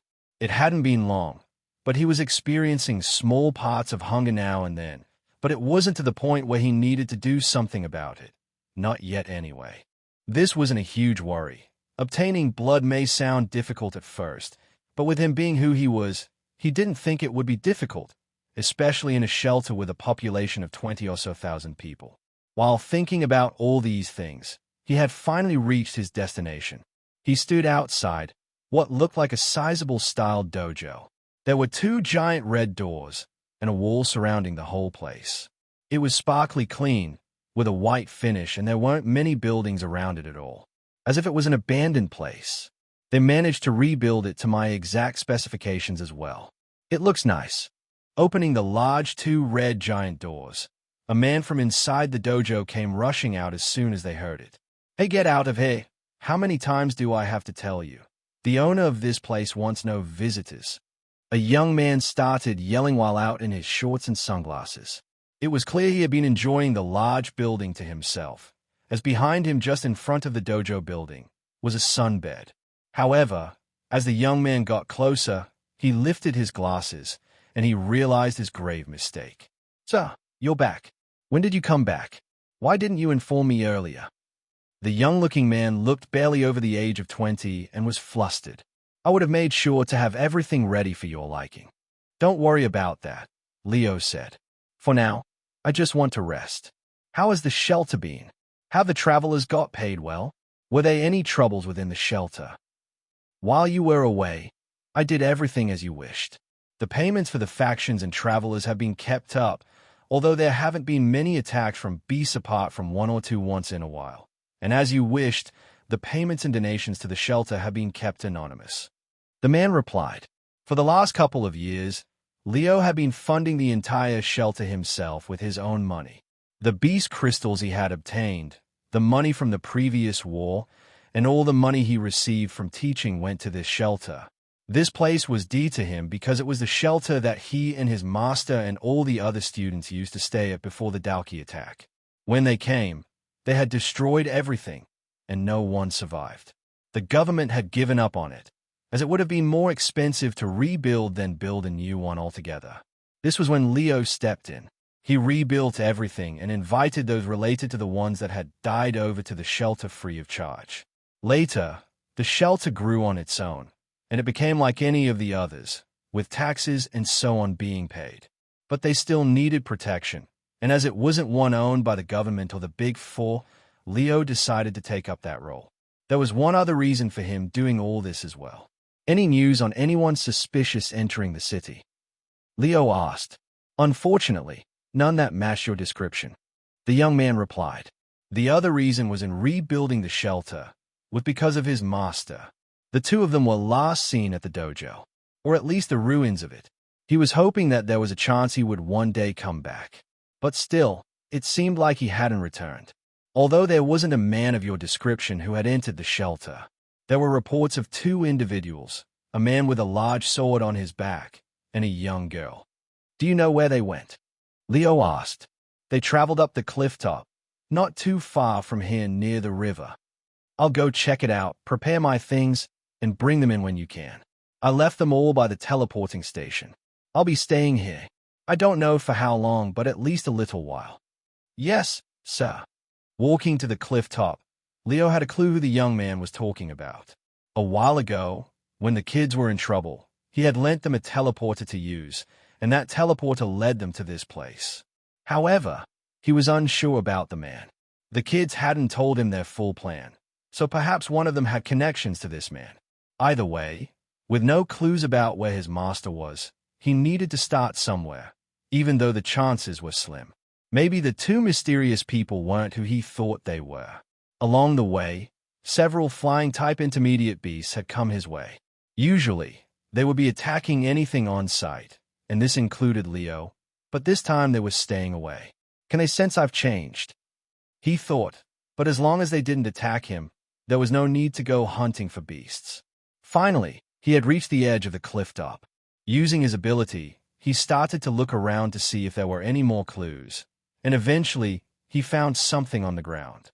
Picking it up, he noticed that it was a watch, but not just any watch. It was a design he became familiar with not too long ago, a watch from the military. I wonder what this is doing here. The Monday lesson started as usual for Quinn and the others, but with the pending problem of the vampires eventually finding out and coming after Quinn, they couldn't completely relax just yet. In their homeroom lesson, Dell started to explain about what would be coming up on the upcoming final exam test. There were no more physical assessments apart from the two portal outings that had already proceeded, so the only tests left were written ones. Normal subjects, such as maths, science, English, and IT continued but were never the main focus. On top of the usual tests, students would also have to perform a general knowledge test. This would test them on knowledge such as how to use such equipment, being able to differentiate between different tier beast crystals, different types of beasts and their weak points, and information on the Dalki and what weapons they would use. Luckily for Quinn, this was nothing for him to worry about.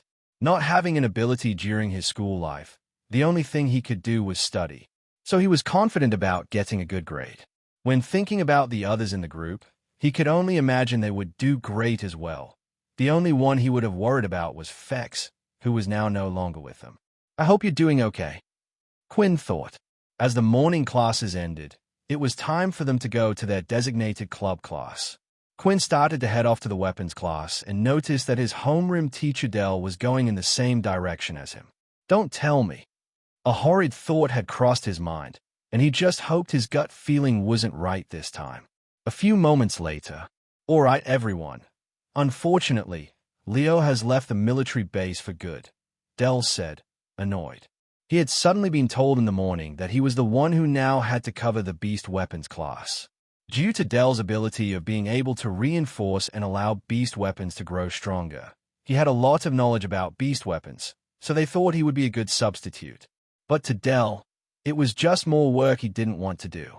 So, I will now be your teacher. My name is... Dell started to introduce himself and ramble on to the class. Not everyone in the beast weapons class was part of Dell's homeroom, so some didn't know him well like Quinn and the others. Thinking back to the first day he had met him, Quinn knew this would take a while, as Dell loved to talk about himself. Looking around the room, Ignoring what was being said, he spotted Layla at the back of the crowd. Hoping to go over there, he started to shift through the people. I wonder how she's doing with her ability and change. It can be hard to handle. Then when he finally could see her better, there was a little surprise. Standing by her side was CIA. CIA wasn't part of the beast weapons class before, but people were able to freely switch whenever they wanted. A lot of students were due to be more varied in their skills, while others stayed to specialize in one. As soon as Quinn saw her, though, he decided to turn away and head back to the front of the class. He had heard from Layla how upset CIA was and how everything was affecting her. He couldn't help but feel a little guilty for what he had done, but he had no choice. It was that or death. Still, it was too early to face her knowing what had happened. Trying to think about a positive out of this, he managed to see one. Maybe with her losing her memories and knowing nothing about Pure, she could become a good companion. Her skill was extremely useful in the fight against the King-tier beast, Quinn thought. Seeing this, Layla understood Quinn's actions. She was the one who had actually invited CIA along and asked her to change class, and CIA immediately agreed. CIA didn't know why, but lately, when she started to feel upset or begin to worry, just being next to Layla made her feel better. It got to the point that when Layla wasn't there, and she started to feel sad, she would outright go searching for her. This was because of Layla's newfound power. She had found to use her abilities. There were two ways. She could channel the negative thoughts within herself, or there was a second alternative, to feed off the negative emotions of those around her. When doing so, it seemed to lighten CIA's mood significantly. Layla felt a little guilty as in reality, she wanted to keep CIA around so she could have a type of leeching effect. If she ever needed to use her powers, she could do, as long as she was there. And seeing her cheer up a little made her feel less bad about the whole thing. However, Layla was unaware of the addictive effect this was having. Okay, with self-introductions over, what was Leo teaching you guys before the event? Del asked. A student raised their hand slightly and gave an answer. We were focusing on combat skills when we didn't have our beast weapons, sir. PFT. Useless. What's the point of that? Del said. Do you think you're going to be able to tear through a Dalki skin using your bare hands? The only good thing hand-to-hand combat is used for is fighting against other humans. If you want to practice that stuff, then fine. The students started to nod in agreement. Some of them initially thought it was useless and why they were doing it. Still, there was also the other camp, and these comments angered Quinn a little. It was as if Del was trying to talk down about Leo while he wasn't here. Del had purposely misled them by not telling them the full story. Leo had explained that beast armor at a higher level can enhance the user's natural strength. If one was to lose their weapon, or it would break in a fight, knowing such skills could be a matter of life and death. It had also helped Quinn much in learning the Crescent Blood Kick, one of the most powerful skills in his arsenal. I can see you aren't all convinced, Del said, looking at Quinn's scrunched-up face. Why don't one of you come up here and try to use the martial arts you learnt on me? A girl student raised her hand and volunteered. She went up to the stage, and Del told her to remove her beast gear, while he would only use his large shield that covered his whole body. Come attack me, Del said. Let's see how useful your martial arts skills are. The girl came forward and started to perform kicks to the side, from above, and would try to mix in a few feints, but Del blocked them all with his shield. Quinn thought the whole demonstration was pointless. Del was a teacher who should have had more experience and skill in the first place. Not only that, the shield was as big as him. The only thing Del needed to do was shift the shield slightly from one side to the other. If there was more than one opponent, his demonstration would be pointless. After the girl had given up, a few more students started to come on stage, and Del would continually block all their attacks, punches, and kicks. This continued on for a while, and the students were starting to grow bored. Are we going to do this for the whole lesson? Think, he just wants to show off. What, that he can beat a bunch of kids? See, as I said, your martial arts is useless, said Del, so we should learn how to use them properly. Leo, first he wasted my time, and now I find out he's been wasting the students' time as well. He even got paid more than me, and he got promoted straight to sergeant. As Dell went off on his tangent, all the students could hear him clearly, as he wasn't speaking quietly. It was clear that there was jealousy involved in this, and the students were starting to think that Dell was a bit unprofessional. But he was a teacher, and most of the kids did want to learn more about beast weapons themselves rather than the martial arts, so most of them let it go. Apart from one student, hearing Leo's name mentioned again had finally made him give in. "Do you mind if I have a go, sir?" Dell's rambling had stopped, and when he looked down, he noticed that it was one of his own students, Quinn. "Oh, Quinn, I suppose he thinks he's a big shot now after that whole fighting event. His skills were good, and he was fast, but that was all because of the beast gear you were wearing. You will be the perfect person to prove my point." "Of course you can, Quinn, but do remember, no beast gear allowed. You have to rely on your own martial arts skills," Leo said sarcastically, trying to hammer to point to everyone else. "That's fine. I won't use any equipment," Quinn replied, walking onto the stage. "Dell, I've been wanting to do this to you for a long time." Quinn thought,